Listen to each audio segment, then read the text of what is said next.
Assalamualaikum warahmatullahi wabarakatuh. Shalom, Om Swastiastu, Namo Buddhaya, salam kebajikan. Selamat pagi dan selamat datang DigiFriends, seluruh pengunjung kegiatan Mega Career Expo 2024 dalam segmen Program Literasi Digital 2024 Kementerian Komunikasi dan Informatika Republik Indonesia.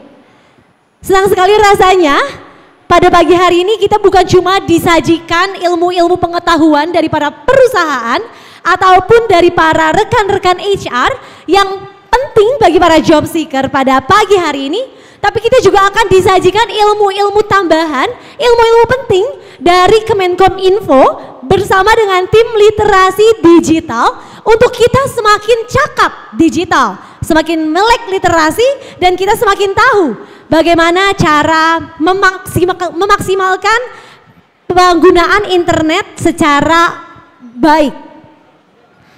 Sebelum kita mulai acara pada pagi hari ini, mungkin boleh aku minta tepuk tangannya dulu yang di sini untuk semangat kita, untuk kita bisa mengawali acara Literasi Digital 2024. Perkenalkan, saya Yolanda Cendrakasih. Izinkan saya menemani Bapak, Ibu, teman-teman sekalian, para hadirin untuk mengikuti kegiatan Makin Cakap Digital pada pagi hari ini. Sebelumnya juga dengan segala hormat saya ucapkan selamat datang kepada Ibu Indriani Rahmawati selaku Ketua Tim Penyelenggara Makin Cakap Digital 2024. Selamat datang juga kepada Ibu Rida dan Ibu Septi dari Tim Literasi Digital Kemenkominfo, segmen Komunitas Wilayah DKI Jakarta dan Banten. Mungkin teman-teman semuanya di sini juga ada yang penasaran ya. Dari tadi aku sudah menyebutkan Makin Cakap Digital. Sebetulnya apa sih Makin Cakap Digital ini? Nantinya juga akan hadir pemateri-pemateri yang berpengalaman di bidangnya masing-masing, dan tentunya tema yang akan dibawakan pagi hari ini juga sangat menarik. Tema yang nanti akan dibawakan adalah tips dan trik cek lowongan kerja palsu di ruang digital. Jadinya penting banget untuk teman-teman semuanya, baik itu yang fresh graduate ataupun mungkin yang sudah berpengalaman.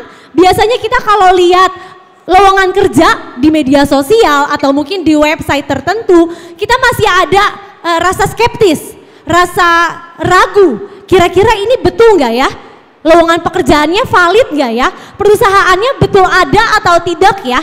Karena pada kenyataannya masih banyak teman-teman di luar sana yang mungkin merasa tertipu dengan lowongan-lowongan pekerjaan fiktif yang ternyata bukan memberikan mereka rezeki, tapi malah memberikan mereka musibah yang selanjutnya malah bikin mereka semakin pusing, bukan mendapatkan pekerjaan. Maka dari itu ada tim literasi digital di sini, yang mana literasi digital sendiri merupakan program dari Kementerian Komunikasi dan Informatika Republik Indonesia dengan tujuan untuk meningkatkan kemampuan masyarakat Indonesia dalam memanfaatkan teknologi digital secara positif, produktif, dan juga aman pastinya. Seperti yang tadi sudah sempat Yolanda sebutkan, tema yang akan kita bahas adalah tips dan trik cek lowongan kerja palsu di ruang digital.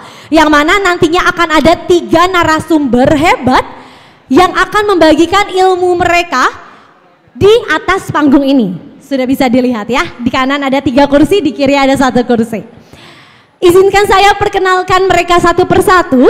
Nantinya kita akan berbincang dengan Bapak Habibie Yukezain selaku pembina KFP Andalan Nasional Pramuka.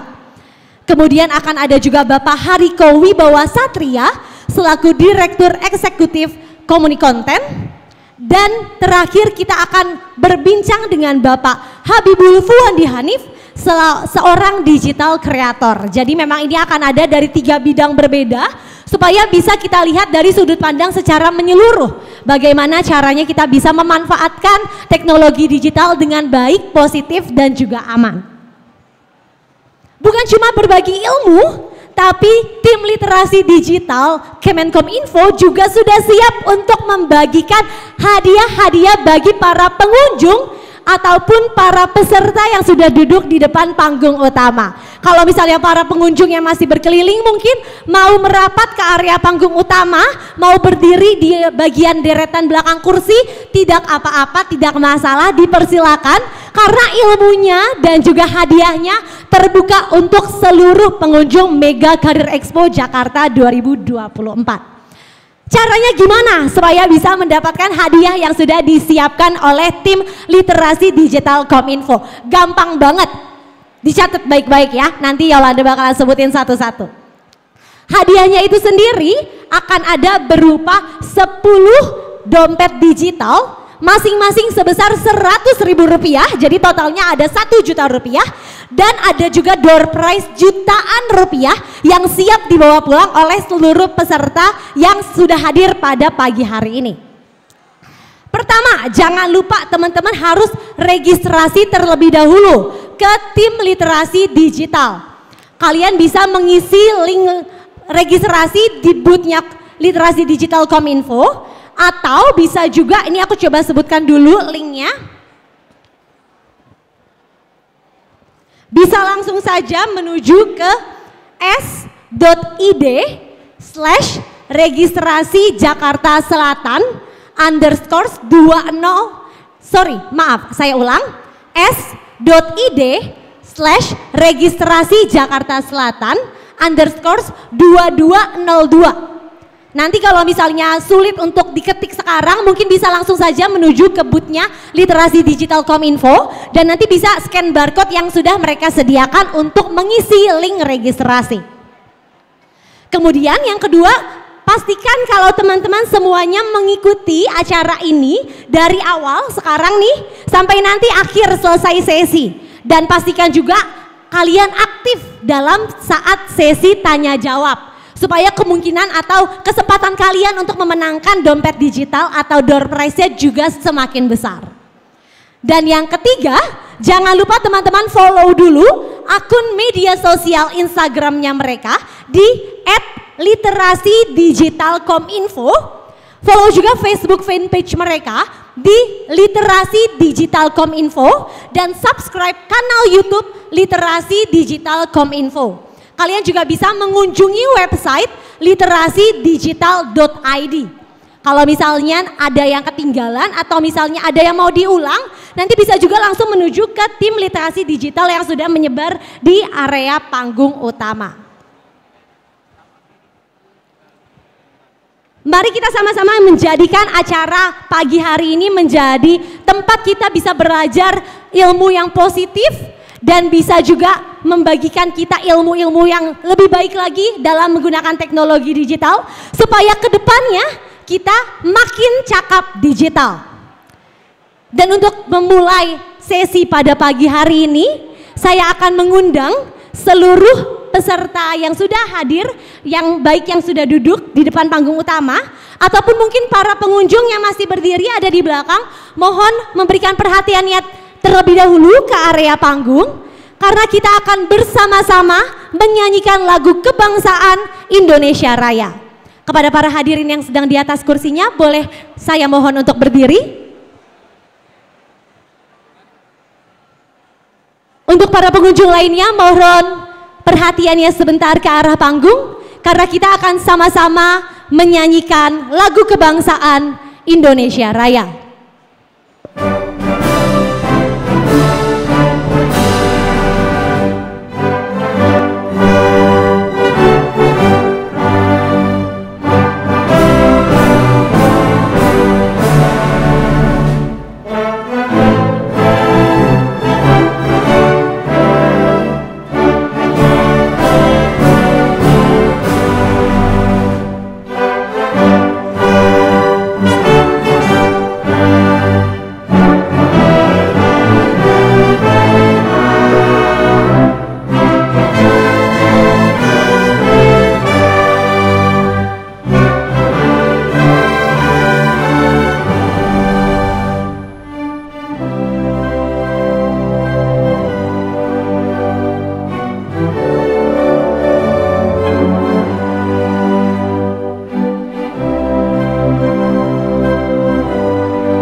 Terima kasih, hadirin dipersilakan duduk kembali.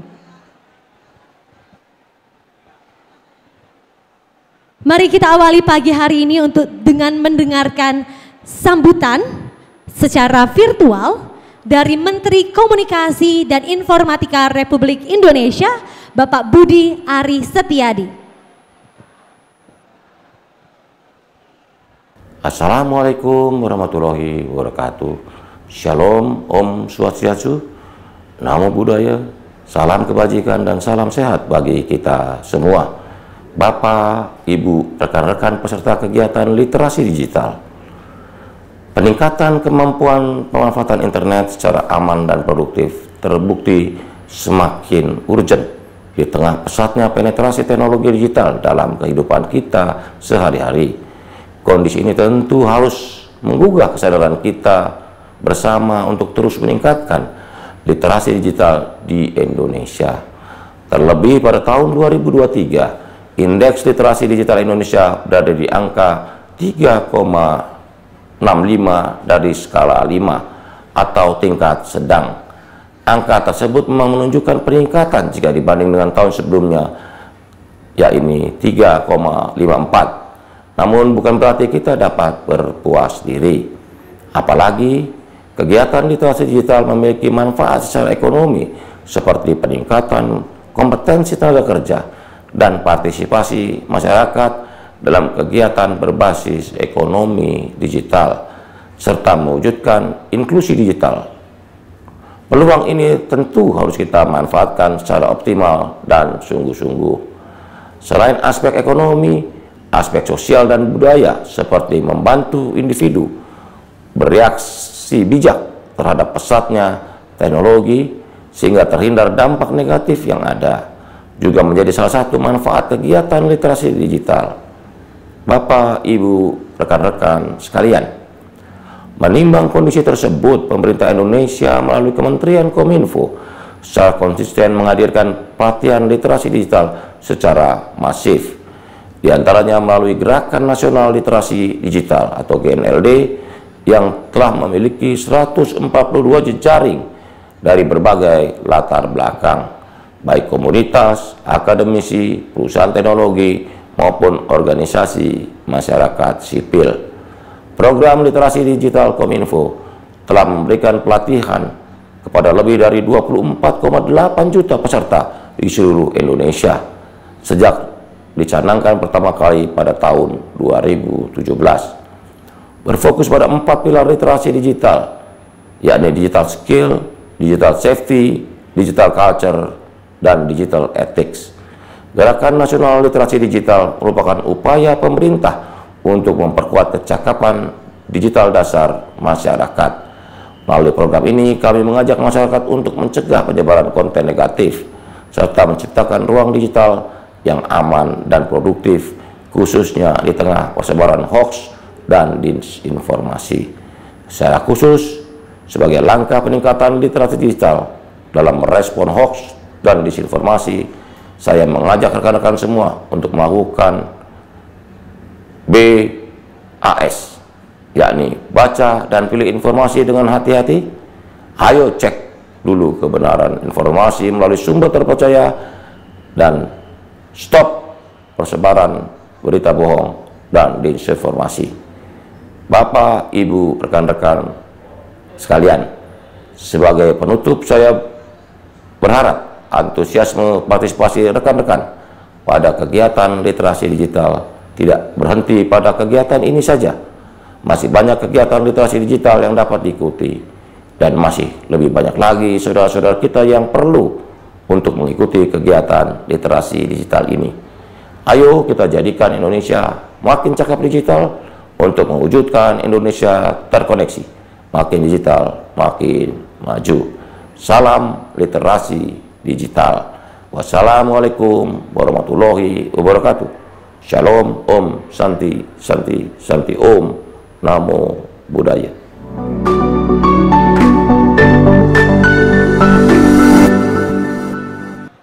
Terima kasih Bapak Budi Ari Setiadi selaku Menkominfo Republik Indonesia. Selanjutnya mari kita dengarkan bersama-sama video sambutan dari Dirjen Aplikasi Informatika Kemenkominfo Republik Indonesia, Bapak Samuel Abrijani Panggerapan. Dipersilakan.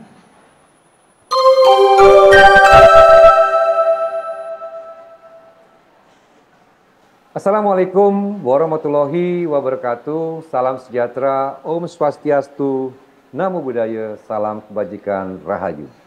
Salam literasi digital untuk seluruh masyarakat Indonesia. Memasuki tahun baru 2024 ini, perwujudan Indonesia Digital Nation tetap menjadi salah satu prioritas utama kami guna mewujudkan Indonesia yang makin digital, makin maju. Oleh karena itu, Kementerian Kominfo melalui Direktorat Jenderal Aplikasi Informatika terus berkomitmen dalam menyelenggarakan berbagai inisiatif dan program peningkatan literasi digital guna mendukung upaya transformasi digital yang inklusif, memberdayakan, serta berkelanjutan. Upaya transformasi digital ini perlu terus kita lakukan untuk mendorong kemajuan perekonomian bangsa dan membuka berbagai peluang bagi masyarakat Indonesia, mengingat perkembangan teknologi digital saat ini telah mengubah cara kita bekerja, cara kita berusaha, dan cara kita menjalani kehidupan kita sehari-hari. Kesiapan infrastruktur digital memang menjadi fondasi utama dalam mewujudkan upaya ini. Untuk itu, Presiden Joko Widodo memandatkan pembangunan backbone yang menyambungkan kota dan kabupaten di Indonesia melalui program Palaparing, serta menyediakan akses internet 4G ke pelosok Nusantara. Dan yang terakhir adalah peluncuran satelit Satria 1. Ini semua dilakukan untuk menyediakan fondasi yang kuat untuk melakukan transformasi digital. Namun pembangunan infrastruktur digital saja tidaklah cukup. Upaya transformasi digital ini juga harus didukung dengan mengembangkan aspek manusianya. Karena manusia adalah jantung dari proses transformasi digital. Oleh karena itu, penting mempersiapkan talenta digital Indonesia agar siap dalam menghadapi perubahan dan mampu memanfaatkan perkembangan teknologi digital secara produktif serta memiliki kemampuan dalam menanggulangi risiko yang muncul bersamanya. Atas dasar itulah yang kemudian mendorong kami untuk melakukan peningkatan kesadaran, pengetahuan, dan kecakapan digital yang ditujukan pada 3 sektor, yaitu masyarakat umum, pemerintahan, dan pendidikan melalui berbagai program literasi digital.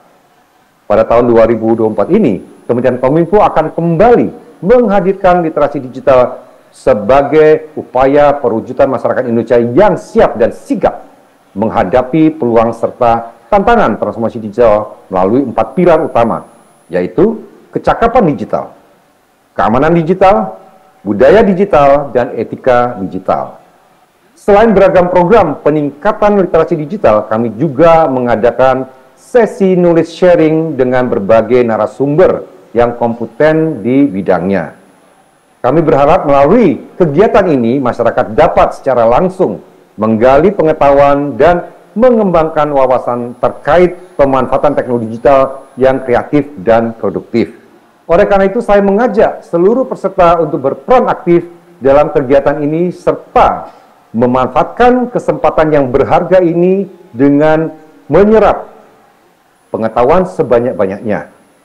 Selamat mengikuti kegiatan literasi digital dan mari bersama dalam mewujudkan ruang digital Indonesia yang aman dan produktif. Indonesia terkoneksi, makin digital, makin maju.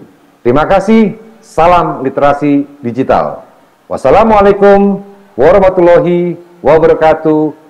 Om Santi Santi Om, Namo Buddhaya, salam kebajikan, Rahayu. Terima kasih Bapak Samuel Abrijani Panggerapan selaku Dirjen Aptika Kemenkominfo Republik Indonesia. Tadi kalau misalnya didengarkan, Bapak Samuel itu sempat menyebutkan 4 pilar literasi digital. Bener gak Mas? Denger ya? Aku ngeliatin aja nih yang dari tadi kayaknya merhatiin gitu kan. Tadi sempat disebutkan 4 pilar literasi digital. Aku sih kasih clue aja ya. Mohon diingat-ingat poin-poin penting. Siapa tahu itu akan bisa menjadi jalan Anda mendapatkan hadiah dompet digital dari Literasi Digital Kominfo RI.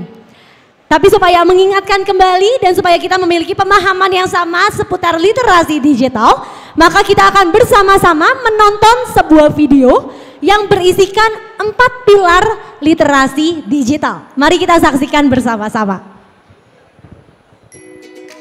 Kita tahu kalau tiap harinya di internet itu banyak masalah. Dari adu mulut yang berujung gelut, kena bully sampai ngurung diri, akun medsos kena hack, dan tipu-tipu customer service palsu. Apakah kalian mau jadi salah satunya? Tentunya enggak kan? Makanya inilah 4 jurus andal biar makin cakap digital. Buat mulanya, inilah jurus pertama.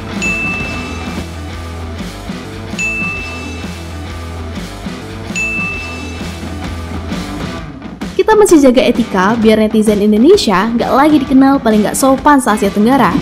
Bayangin etika di dunia maya itu sama pentingnya kayak dunia nyata. Lalu biar internet makin tentram, tanpa perpecahan, inilah jurus kedua.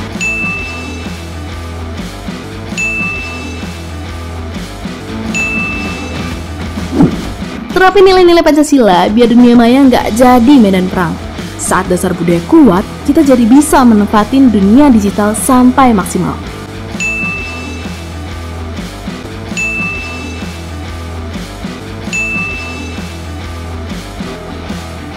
Makanya, di jurus ketiga ini semakin kita jago bahkan bisa cari ilmu dan cari ulang. Dan saat kejahatan mengancam, kuasai jurus keempat biar tetap aman. Para penipu bakal takluk sama kita.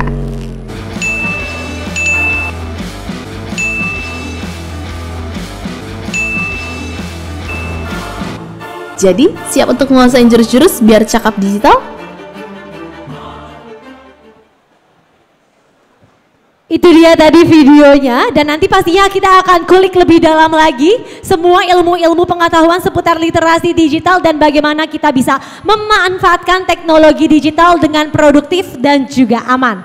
Sekali lagi aku juga tetap mengingatkan kepada seluruh peserta untuk mengisi link registrasi, boleh nanti ke booth Literasi Digital Kominfo atau bisa juga menghubungi para tim literasi digital yang sudah menyebar di area, atau nanti juga bisa menghubungi nomor narahubung yang sudah mereka sediakan. Sepertinya sudah pada nggak sabar ya DigiFriends untuk kita memulai kegiatan literasi digital pada pagi hari ini.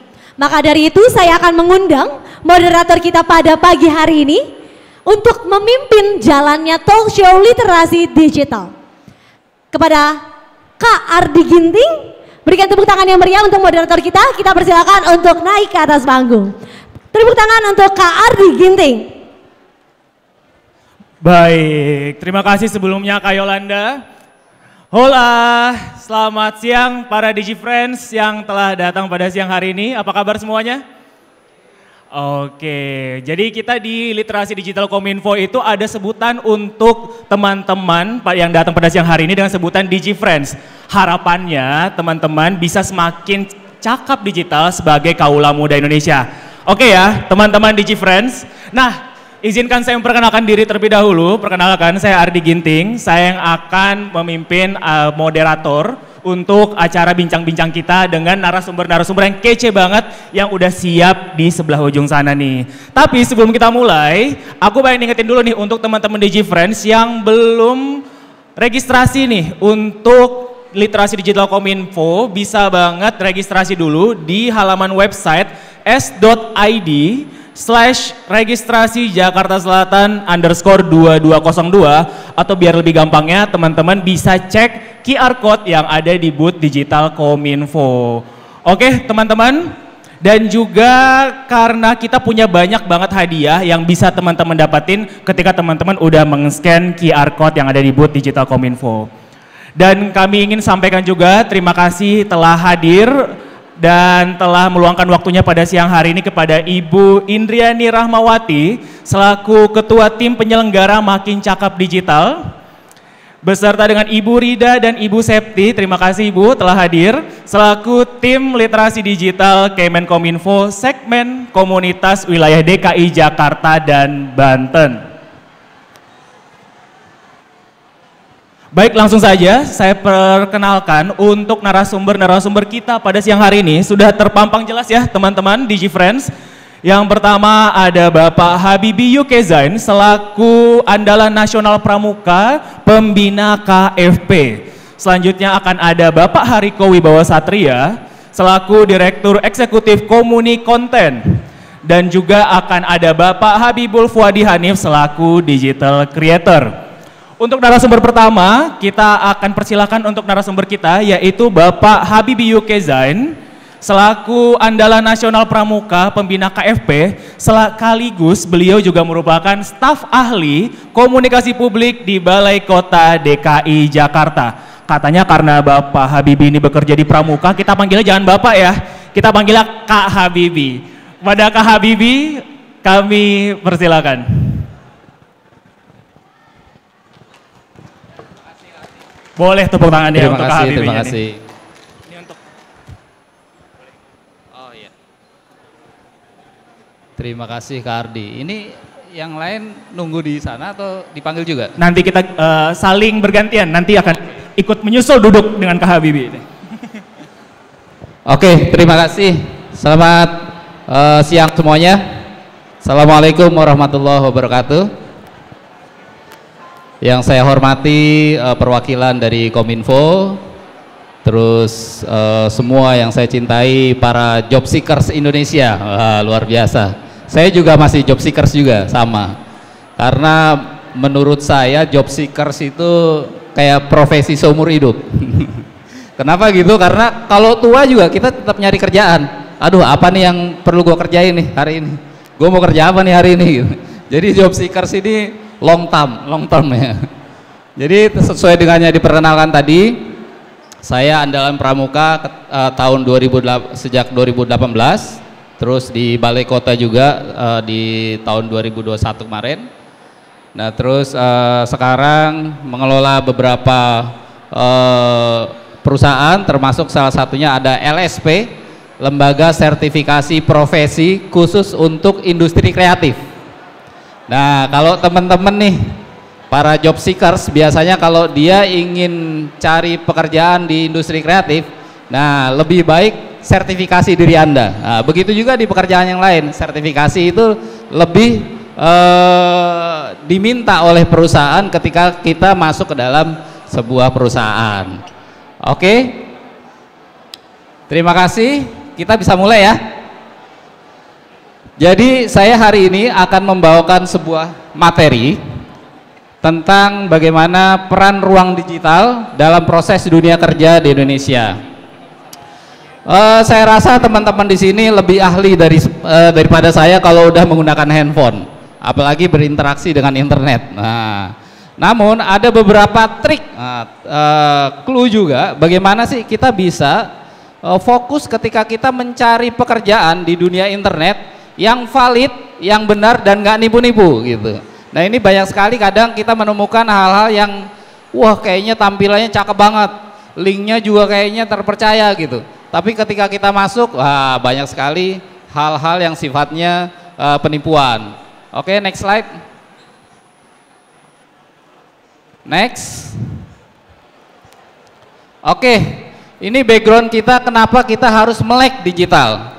Jadi sudah 77,02%, bahkan tahun ini lebih, itu pengguna internet di Indonesia. Artinya apa? Ini hampir lebih dari 210 juta penduduk Indonesia itu sudah terkoneksi dengan internet. Baik itu melalui handphone, melalui laptop, dan device-device lainnya. Sehingga apa yang akan kita cari, apa yang akan kita jual, apa yang akan kita temui, itu rata-rata mereka sudah berinteraksi dengan internet.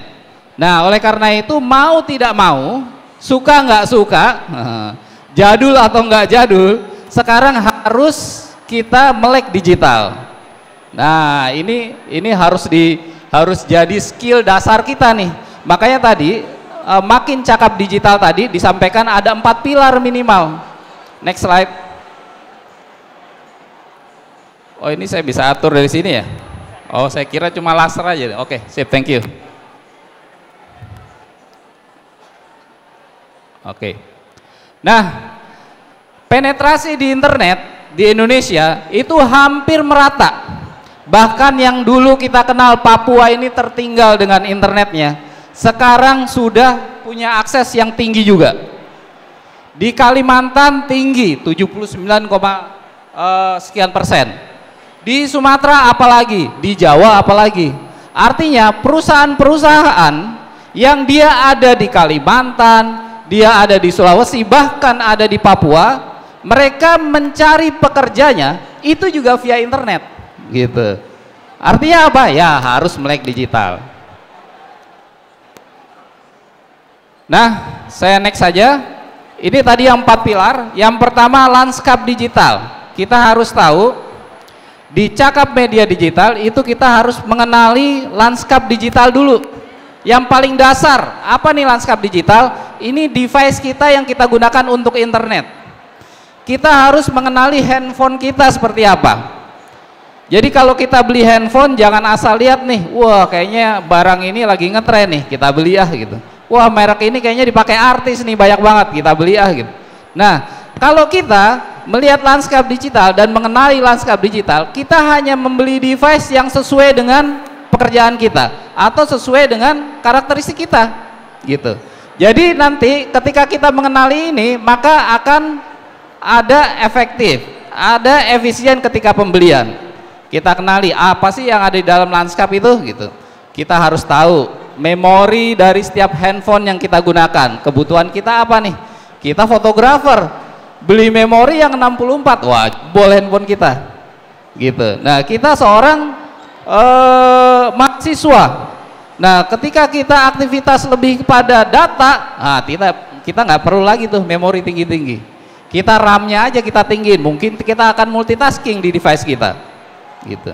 Nah terus kemudian kita juga harus mengenali laptop yang kita akan beli. Sekarang kita lihat misalnya nih ya, trennya orang nih kayaknya ngelihat orang pakai laptop yang gambarnya buah apel tuh kayaknya keren banget gitu. Tapi ternyata kalau dipikir-pikir sesuai nggak dengan pekerjaan kita gitu, sesuai nggak dengan kebutuhan kita. Nah itu perlu kita pikirkan. Jangan-jangan kita maksain nih beli laptop dengan harga 25 juta yang dipakai cuma Word sama Excel. Nah, sayang kan gitu. Nah, inilah perlu kita mengenali lanskap digital. Ini yang akan berguna bagi kita untuk memilih produk digital apa yang akan kita beli. Oke, selain tadi perangkat kerasnya, ada juga perangkat lunaknya. Apa itu? Biasanya kan aplikasi-aplikasi yang ada di handphone. Kalau misalnya perangkat lunak yang ada di handphone, operating sistemnya itu juga macam-macam. Maaf. Kalau misalnya kita pakai Android, beli handphone yang Android ya OS-nya Android. Kita cari yang terupdate. Kita cari handphone yang jual dengan layanan update-nya. Agar apa? Agar keamanan data kita di dalam handphone itu juga aman. Karena perusahaan-perusahaan besar, perusahaan handphone, ketika dia membuka layanan operating sistemnya, dia sudah otomatis memikirkan bagaimana software mereka, operating system mereka itu aman. Oleh karena itu dengan pemikiran mereka seperti itu, maka kita ambil aja keuntungan dari situ. Kita pilih handphone-handphone yang memiliki operating system update. Biasanya secara gratis tuh disediakan 5 tahun, 6 tahun atau 3 tahun gitu. Nah itu bisa kita pilih.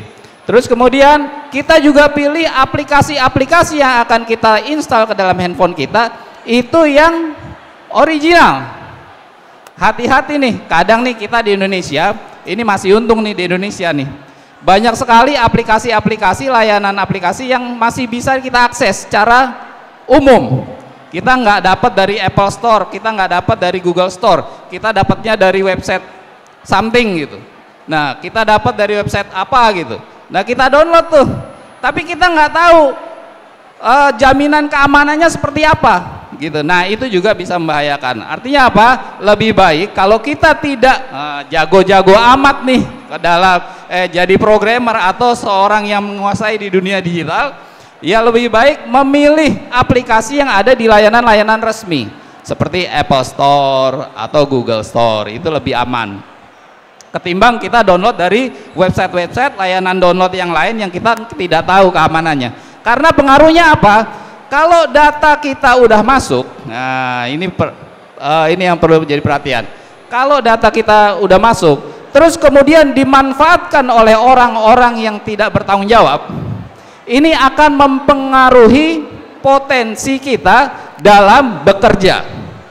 Terutama nih data kita, ada contoh. Seseorang dia mengupload foto dia, terus kemudian dia mengupload data pribadi dia, KTP dia dan lain sebagainya, diambillah oleh orang lain, atau enggak, atau tetap di handphone itu, tapi kemudian dia menginstal aplikasi yang dia tidak tahu keamanannya. Nah, setelah dia menginstal aplikasi itu, data dia yang ada di handphone, walaupun dia tadinya untuk private gitu ya, kita hanya foto KTP untuk kita kirim ke orang-orang tertentu, ternyata handphone kita dibajak, diambil data kita. Nah, data kita itu bisa dimanfaatkan secara negatif oleh orang lain yang kita tidak tahu tuh fungsinya. Sehingga ketika kita mau cari kerja nih kemana-mana, kita nggak tahu nih kenapa ya kok saya ditolak terus nih gitu. Kenapa nih lewat sana kok tiba-tiba ada penolakan? Terus jarang lagi perusahaan yang ngasih tahu, oh kamu ditolak karena ini, karena A, karena B, karena C, jarang tuh, gitu. Nah itu kadang-kadang terjadi karena tim researchernya si perusahaan itu mencari secara online. Orang ini seperti apa nih? Kita mapping dulu nih. Misalnya si Adrian, siapa nih Adrian? Kita mapping. Alamatnya di mana? Apa yang menjadi dia, apa yang dia lakukan selama ini di dunia digital? Ketemulah sosial medianya, ketemulah data-data dia. Ya kalau sosial media itu asli, kalau sosial media itu palsu, nah itu sangat merugikan kita. Banyak sekali nih nama kita, foto kita dipakai di sosial media, apalagi yang perempuan. Jadi ada riset yang mengatakan akun palsu itu lebih banyak menyasar ke perempuan. Nah, hati-hati tuh, dipergunakan untuk hal-hal yang negatif. Nah kalau itu sudah terjadi, lah udah kita memperbaikinya sulit. Lapor ke Google, email, belum lagi responnya 14 hari, terus belum lagi respon di 14 hari, kita email lagi, direspon lagi 14 hari kemudian, akan lama prosesnya. Oleh karena itu lebih baik kita berhati-hati dalam menginstal aplikasi. Next, nah yang perlu kita kuasai selanjutnya adalah mesin pencarian, atau kita sering kenal mungkin search engine gitu. Search engine mungkin lebih familiar daripada kita ngomong mesin pencarian. Nah kita harus tahu nih definisi dan jenis mesin-mesin pencarian di internet. Jangan-jangan selama ini yang kita tahu hanya Google aja. Kita mau apa-apa, mau cari tahu tentang ini, oh googling aja gitu. Padahal mesin pencarian ini luas. Contoh kalau misalnya kita mau mencari pekerjaan, kita kalau dibandingkan kita mencari ke website yang secara spesifik menyediakan layanan pekerjaan, dan dengan pencarian umum seperti Google atau Yahoo atau Baidu dan lain-lain, itu ternyata lebih efektif kita mencari link yang website atau aplikasi yang dia spesifik menyediakan layanan pencarian pekerjaan. Contoh, lebih mudah kita mencari di LinkedIn ketimbang kita nyari di Yahoo untuk pencarian pekerjaan tertentu. Atau secara spesifik, misalnya nih, saya seorang industri kreatif, maka saya akan mencari pekerjaan di website industrikreatif.com. Di situ saya search aja pekerjaannya apa, maka saya akan ditemukan dengan profesi-profesi yang sesuai dengan pekerjaan saya, keinginan saya gitu. Begitu juga industri-industri lainnya. Jadi teman-teman, secara umum general boleh kita pakai Google. Misalnya nyari platform untuk pencari pekerjaan di industri migas misalnya gitu. Setelah dapat, baru kita secara spesifik masukkan data ke dalam website yang secara spesifik menyediakan pekerjaan itu. Nah terus proses kerja mesin pencarian ini teman-teman pasti yang kalau di IT lebih tahu mengenai bagaimana proses mesin pencarian ini bekerja. Kita juga harus tahu bagaimana kita merumuskan keyword-keyword yang akan kita cari di dalam internet. Misalnya teman akan mencari pekerjaan industri kreatif atau menjadi kameramen di Inggris misalnya, PH di London, saya mau kerja di sana gitu. Ketika kita mencari itu di internet, nah kita harus tahu kira-kira keywordnya apa yang akan kita gunakan. Gitu. Misalnya ketika saya mau ngelamar di Amerika gitu ya, maka saya akan cari dulu perusahaan apa yang relate dengan kameramen di Amerika. Itu dulu saya cari. Ketika saya udah temukan, baru saya searching sesuai dengan nama itu. Pekerjaan misalnya di Hollywood, pekerjaan misalnya di PHA, PHB gitu. Nah, ketika itu kita kawinkan kata-kata itu, maka akan menghasilkan pencarian yang lebih efektif ketimbang kita mencari secara general di mesin pencarian yang umum.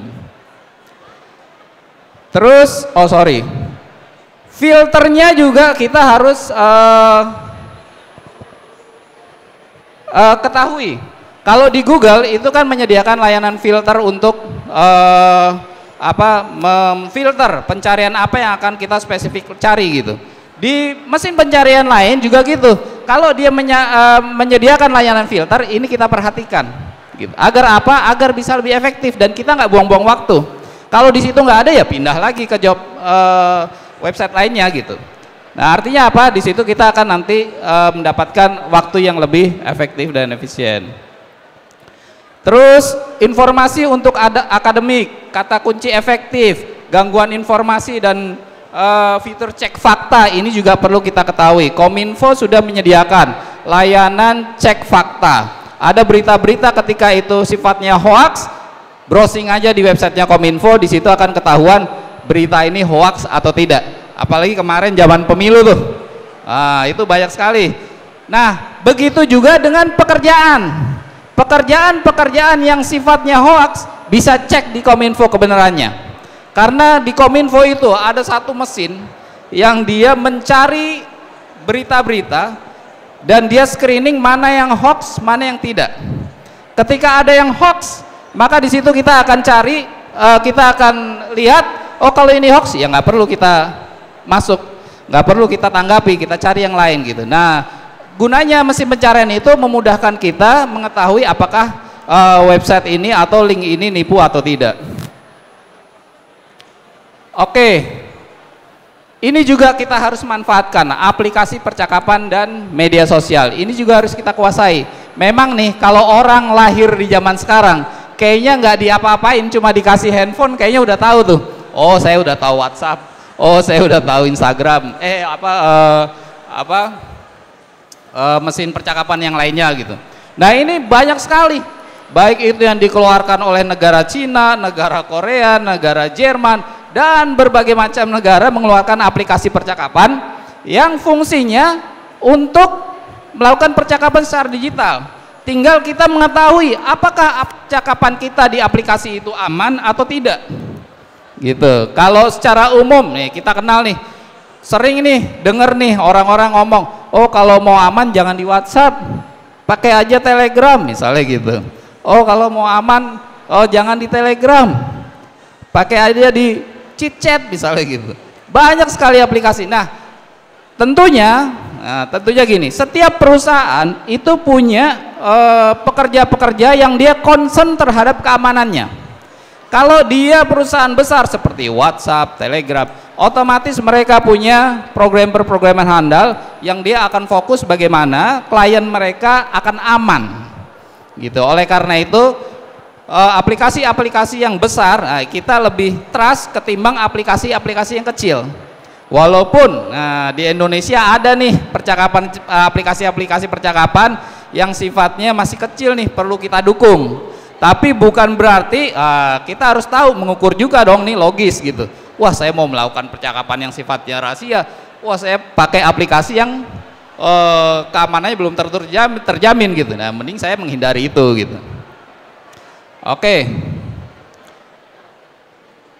Terus ketika kita melakukan percakapan di WhatsApp, simbol emoji dalam aplikasi percakapan ini juga kita harus perhatikan, apalagi yang berkaitan dengan lowongan pekerjaan atau kita misalnya mau diwawancara melalui online.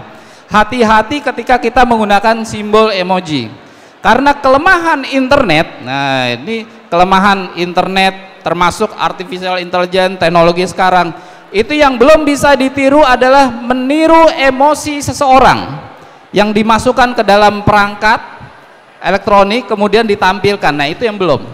Kalau manusia, nah, manusia kelebihannya ketimbang mesin adalah dia punya perasaan. Nah, bagaimana mengeluarkan atau menggambarkan perasaan itu ke dalam dunia digital? Nah itu ada nih simbol-simbol, emoji-emoji. Oleh karena itu hati-hati, pelajari ketika ngomong nih, ketika kita pakai emoji yang giginya kelihatan itu artinya apa? Ketika hanya senyum artinya apa? Ketika ngasih love di kecupan bibir artinya apa? Nah ini harus kita ketahui. Kadang nih, yang laki-laki nih, kita ngasal aja gitu. Wah ke temen nih kita kasih love gitu. Apalagi ada yang pakai kecupan ada love-nya. Dilihat nih sama istri kita atau sama pacar kita, ngapain kamu ngasih begini-begini ke teman kamu gitu. Nah kadang kita nggak tahu tuh, padahal maksud kita baik. Oh enggak kok, saya cuma ngasih perhatian gitu. Tapi ternyata ada simbol-simbol yang dimengerti orang dengan persepsi yang berbeda.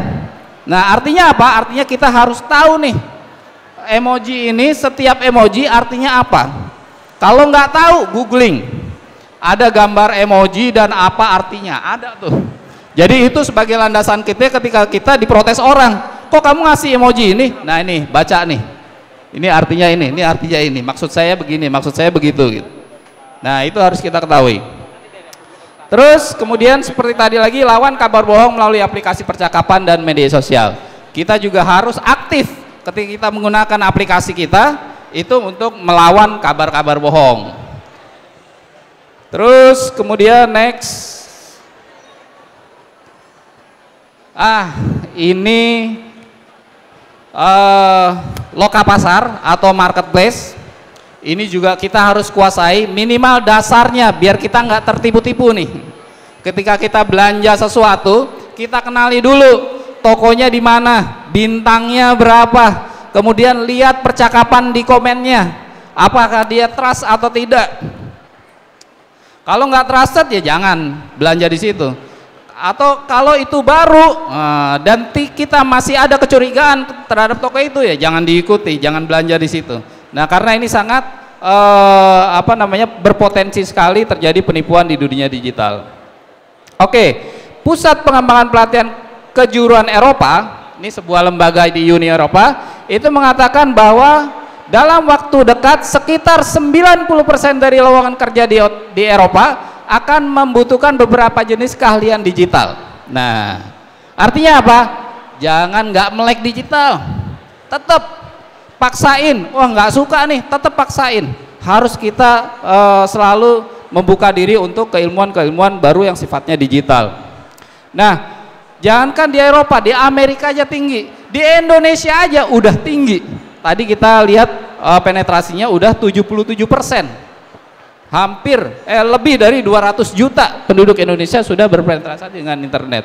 Nah, profil dengan kapasitas untuk beradaptasi dan yang memiliki keterampilan digital akan menjadi yang paling dicari. Nih, ada satu hasil riset yang sangat bagus. Jadi ketika seseorang itu punya profil dengan keahlian digital yang bagus, apa itu? Pertama, sosial medianya akan dicek. Ini orang bagus nggak di sosial media? Terus kemudian dia aktif nggak di website-website yang lain? Misalnya dia menulis di satu media umum, misalnya dia aktif di sana. Atau dia sering mengisi link di media-media komunitas. Atau dia sering meluapkan idenya, gagasan-gagasan dia di media-media komunitas. Nah itu orang-orang yang seperti itu akan dicari di tahun-tahun sekarang gitu. Oleh karena itu aktiflah teman-teman semua untuk mengaktifkan diri di dunia internet. Nah, teknik metode yang dapat digunakan dalam proses pencarian kerja ada model konvensional ke media digital. Nah ini kayak portal job, ini juga kita udah tahu ya bentuknya apa aja. Terus kita ikuti tuh grup-grup Facebook, grup-grup di komunitas-komunitas sosial media lain. Terus kemudian gunakan plafon minimal banget LinkedIn. Nah, LinkedIn tuh minimal banget. Kenapa saya katakan minimal? Karena banyak profesi-profesi yang secara spesifik dia menghadirkan website sendiri. Kayak Pertamina, dia menyediakan info tersendiri. Kayak misalnya apalagi perusahaan-perusahaan lainnya, dia menyediakan info tersendiri khusus untuk pelayanan pekerja-pekerjanya. Oleh karena itu jangan malas untuk browsing yang lainnya gitu, selain dari LinkedIn. Terus kemudian mengunjungi situs web perusahaan, ini juga kita harus rajin. Terus kemudian mencari di media sosial perusahaan-perusahaan mana yang sedang membutuhkan ininya kita, kalian kita. Nah dan lain-lain. Ini adalah bagaimana keaktifan kita, cara-cara kita untuk mendapatkan link-link pekerjaan. Mungkin sementara itu dulu Kak. Jadi nanti kita akan diskusi, misalnya ada pertanyaan ini dari teman-teman yang berkaitan dengan bagaimana sih skill-skill yang dibutuhkan untuk mencari pekerjaan di dunia internet. Nah, kita buka sesi pertanyaan nanti. Terima kasih. Assalamualaikum warahmatullahi wabarakatuh. Waalaikumsalam warahmatullahi wabarakatuh. Boleh tepuk tangannya untuk Kak Habibie. Iya, tadi kita ngobrol banyak dari Kak Habibie tadi sharing tentang peran ruang digital dalam proses dunia kerja di Indonesia. Mungkin aku ada rekap beberapa poin aja ya, mungkin lebih ke do's and don'ts ya. Tadi teman-teman udah lihat bahwa teman-teman kita masing-masing saya yakin punya smartphone ya. Nah teman-teman sebagai DigiFriends dan kita yakin teman-teman pastinya juga smart ya untuk menggunakan perangkat digital teman-teman. Karena untuk meminimalisir hal-hal yang sifatnya bahaya digital ya Kak Habibie ya.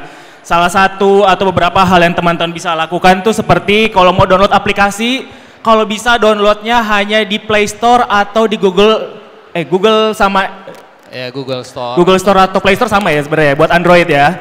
Sama Apple Store teman-teman. Jangan download dari website-website yang mungkin teman-teman juga ragu ya, yang mungkin kita tidak tahu ya itu terpercaya atau tidak. Terus juga ada cari pekerjaan di website tuh di website pencari kerja ya. Kalau di Google mungkin teman-teman Google kan lebih cari-cari informasi. Kalau mau pekerjaan langsung website portal kerjanya. Dan juga yang tadi terakhir aku juga notice bahwa teman-teman kalau mau pilih aplikasi percakapan, terus juga media sosial, apalagi e-wallet, e-commerce, kalau bisa yang terpercaya juga ya, untuk meminimalisir adanya penyalahgunaan privasi ya Kak Habibie ya. Boleh tepuk tangan sekali lagi buat Kak Habibie. Mungkin untuk sesi pertanyaan kita di akhir ya Kak Habibie ya, bareng narasumber-narasumber kece kita yang lain. Maka dari itu kami persilahkan untuk narasumber kedua yaitu Bapak Hariko Wibawa Satria selaku Direktur Eksekutif Konten. Beliau juga merupakan konsultan, penulis, dan juga tadi Direktur Eksekutif Komunik Konten yang merupakan Institut Media Sosial dan Diplomasi. Kak Habibie punten boleh tetap bergabung bersama kami. Maka dari itu kami persilakan untuk Bapak Hariko Wibawa Satria untuk dapat bergabung bersama kami. Boleh tepuk tangannya untuk Bapak Hariko. Oke, Bapak Hariko sedang bersiap-siap ya. Oke, teman-teman di sini mungkin aku. Oke, udah siap Bapak Harikonya. Selamat datang Bapak Hariko. Kami persilakan untuk dapat duduk. Dan kami panggil juga untuk dapat bergabung ke atas panggung kepada Bapak Habibul Fuadi Hanif selaku Digital Creator untuk dapat memaparkan beberapa paparan pada siang hari ini. Terima kasih Bapak. Boleh tepuk tangannya untuk kedua narasumber kita. Oke, untuk narasumber kita yang kedua akan kita persilakan kepada Bapak Hariko Wibawa Satria selaku Direktur Eksekutif Komunik Konten untuk menyampaikan paparan tentang tips dan trik supaya tidak tertipu lowongan kerja di ruang digital. Nah ini penting banget nih buat teman-teman yang hadir pada siang hari ini di Mega Career Expo. Untuk Bapak Hariko kami persilakan.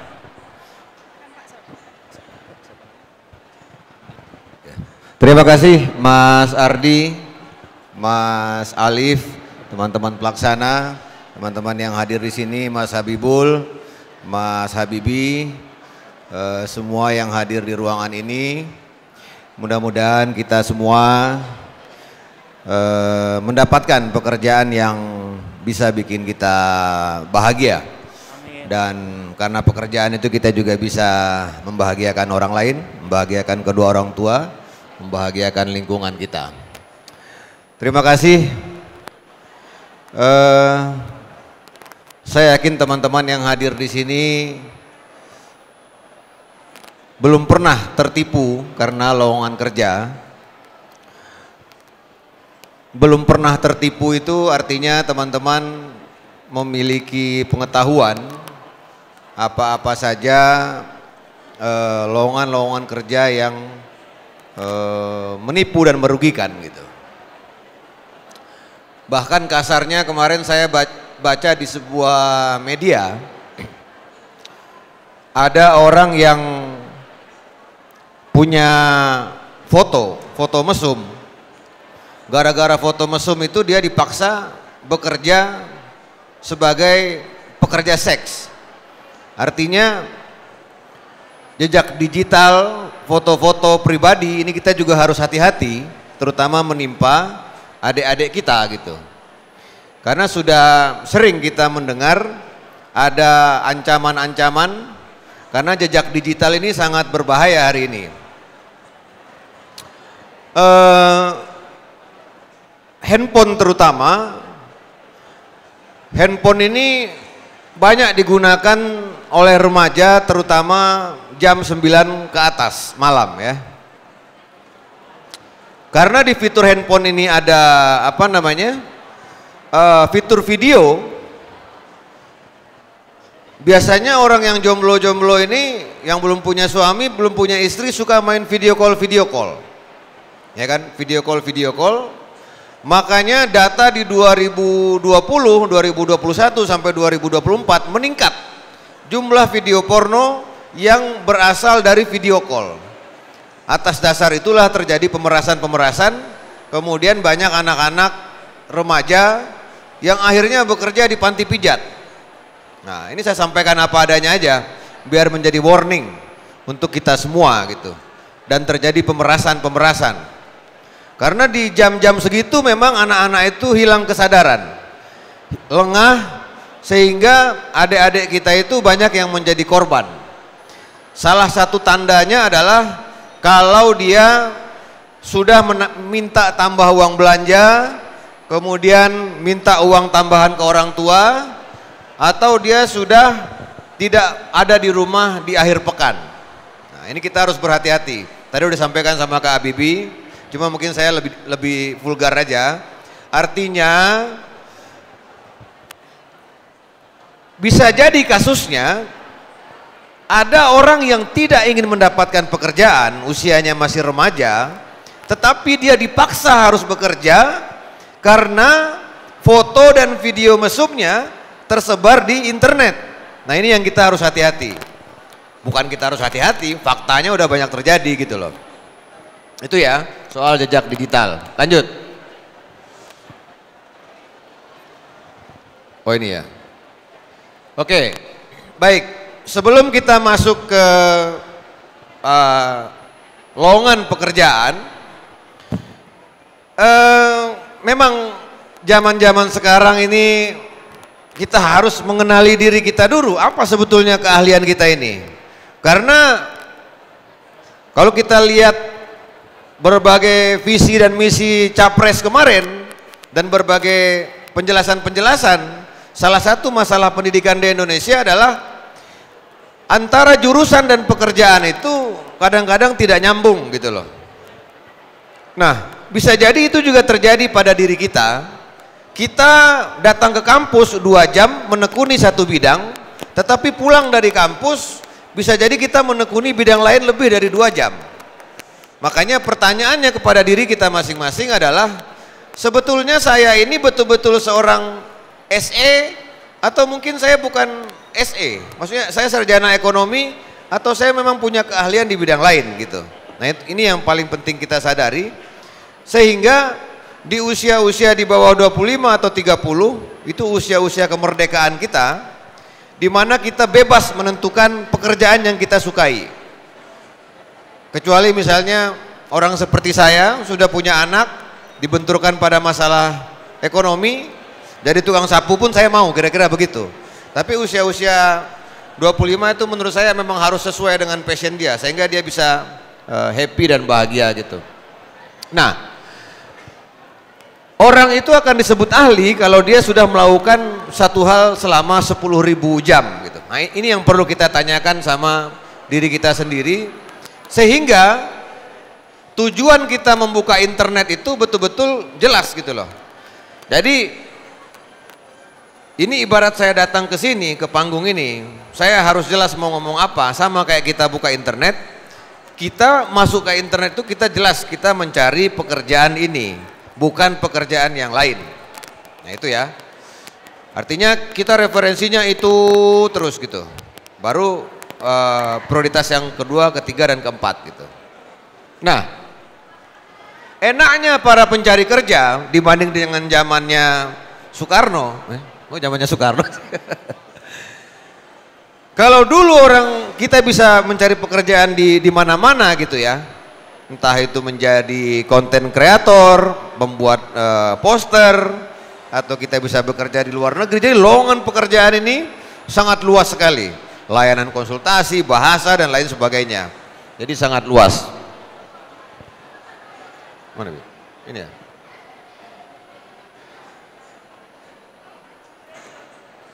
Oke, ini ya.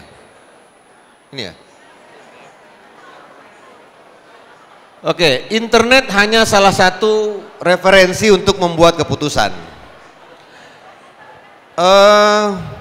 Memang orang ini kalau mau liburan, kalau mau nikah, kalau mau beli apapun, itu internet itu menjadi sumber utama kita membuat keputusan. Nah, biasanya orang-orang yang seperti ini umumnya mereka yang lahir di tahun 2000-an atau tahun 2000-an lah, yang memang bisa itu dalam sehari 4-6 jam berinteraksi dengan internet, ngobrol dengan internet, berinteraksi, sehingga semuanya dipercayakan ke internet. Nah, maksud saya begini, orang tua, kakak, adik, kerabat-kerabat, teman-teman seangkatan, itu harus tetap juga menjadi bahan kita untuk ngobrol sebelum mengambil keputusan. Jangan semuanya hanya karena internet gitu loh. Ya ini kayak mirip lah, kita mau makan, kita lihat, oh ternyata bintangnya bagus. Siapa tahu bintang itu diakal-akalin. Nah, tetap kita harus nelpon sama teman kita yang pernah ke situ, benar nggak di sini enak atau harganya gimana. Nah, umumnya orang tua itu atau kerabat-kerabat itu mengalami sekarang menjadi tidak berfungsi. Jadi interaksi sosial di rumah itu menjadi tidak berfungsi karena kebanyakan anak-anak ini menganggap orang tuanya bodoh, menganggap orang tuanya tidak mengetahui informasi, sehingga dia hanya percaya sama internet. Padahal kadang-kadang orang tua ini meskipun nggak paham internet, dia bisa memberikan masukan-masukan yang justru demi keselamatan, bukan substansi kerjanya. Nah ini yang sering dilupakan, bukan semuanya, tetapi oleh beberapa Gen Z dan Gen milenial gitu loh. Artinya jangan jadikan internet satu-satunya tempat kita untuk membuat keputusan. Ini soal culture ya, benar kan? Misalnya saya bicara soal culture kan, artinya boleh saja kita membangun satu budaya digital, semuanya kita mencari informasi di internet, tetapi konsultasi kepada guru, konsultasi kepada orang tua, konsultasi kepada orang-orang lain yang berpengalaman, itu tetap sangat diperlukan sebelum kita mengambil keputusan. Artinya ada SOP-nya dalam pengambilan keputusan itu. Setelah maksimal mencari informasi di internet, baru kita konsultasi kepada orang tua, kepada guru, atau orang-orang yang memang kita anggap mumpuni gitu. Ya ini tadi mungkin udah disampaikan di banyak ya. Nah selanjutnya adalah kita harus punya apa ya bahasanya tuh ya, notulensi kah, catatan kah terhadap komunikasi kita dengan perusahaan itu. Kita bertanya apa, dia jawab apa, kita bertanya apa, dia jawab apa. Itu untuk menguji konsistensi dia gitu. Kalau jawabannya berubah-ubah berarti ini nggak benar ya. Artinya apa yang dia sampaikan di pengumuman, di website dan lain sebagainya kita harus menguji. Jadi baik yang disampaikan secara lisan maupun di telepon itu teman-teman harus mencatat atau bahkan merekam omongan-omongan itu sehingga bisa menjadikan pegangan gitu. Selanjutnya ya jaga informasi pribadi, tadi udah disampaikan ya. Jadi pertanyaannya hari ini adalah kalau kita diminta data apapun, kita harus bertanya data itu untuk apa. Jangan gampang-gampang kita memberikan data pribadi kita kepada orang lain.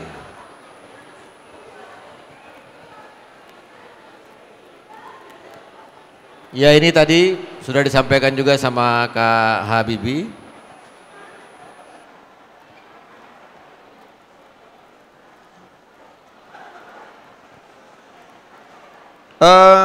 Ini skill ya, tapi ini dari World Economic Forum, beberapa negara sudah menerapkan.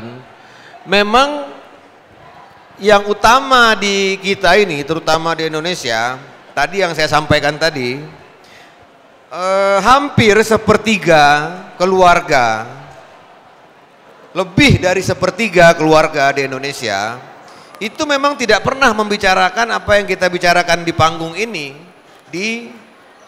di keluarganya masing-masing gitu loh, ya kan? Jadi yang dibicarakan itu kamu udah kerja apa belum, tapi jarang pada sisi keamanannya gitu. Nah ini, jadi kalau kita lihat itu kampanye-kampanye begini termasuk jarang. Di kita itu isunya itu masih isu apa namanya itu, isu kebersihan, keamanan, ketertiban. Makanya kalau kita lihat di mana-mana tuh kebanyakan tuh posternya masih begitu. Jagalah ketertiban, jagalah kebersihan, jagalah kenyamanan. Kita agak jarang memang mendapatkan poster-poster yang hati-hati terhadap penipuan kerja apa segala macam gitu loh. Saya juga keliling-keliling dari tadi putar-putar ruangan ini, mana ini? Maksudnya ada poster tentang keamanan. Saya juga nggak ketemu gitu loh. Maksudnya ya orang memang banyak meremehkan ini gitu loh. Kan kita kalau kita lihat tuh di stand-stand yang ada di sini kan tidak ada maksudnya yang menjelaskan hati-hati dengan loker palsu apa segala macam. Memang ini menurut saya belum menjadi satu culture budaya di kita bahwasanya isu tentang penipuan lowongan kerja ini isu yang serius. Itu tercermin dari acara kita siang ini pun saya tidak melihat itu, apalagi di masyarakat yang luas gitu loh. Ya paling posternya masih jangan merokok sembarangan apa segala macam. Padahal ini sudah banyak sekali korbannya gitu.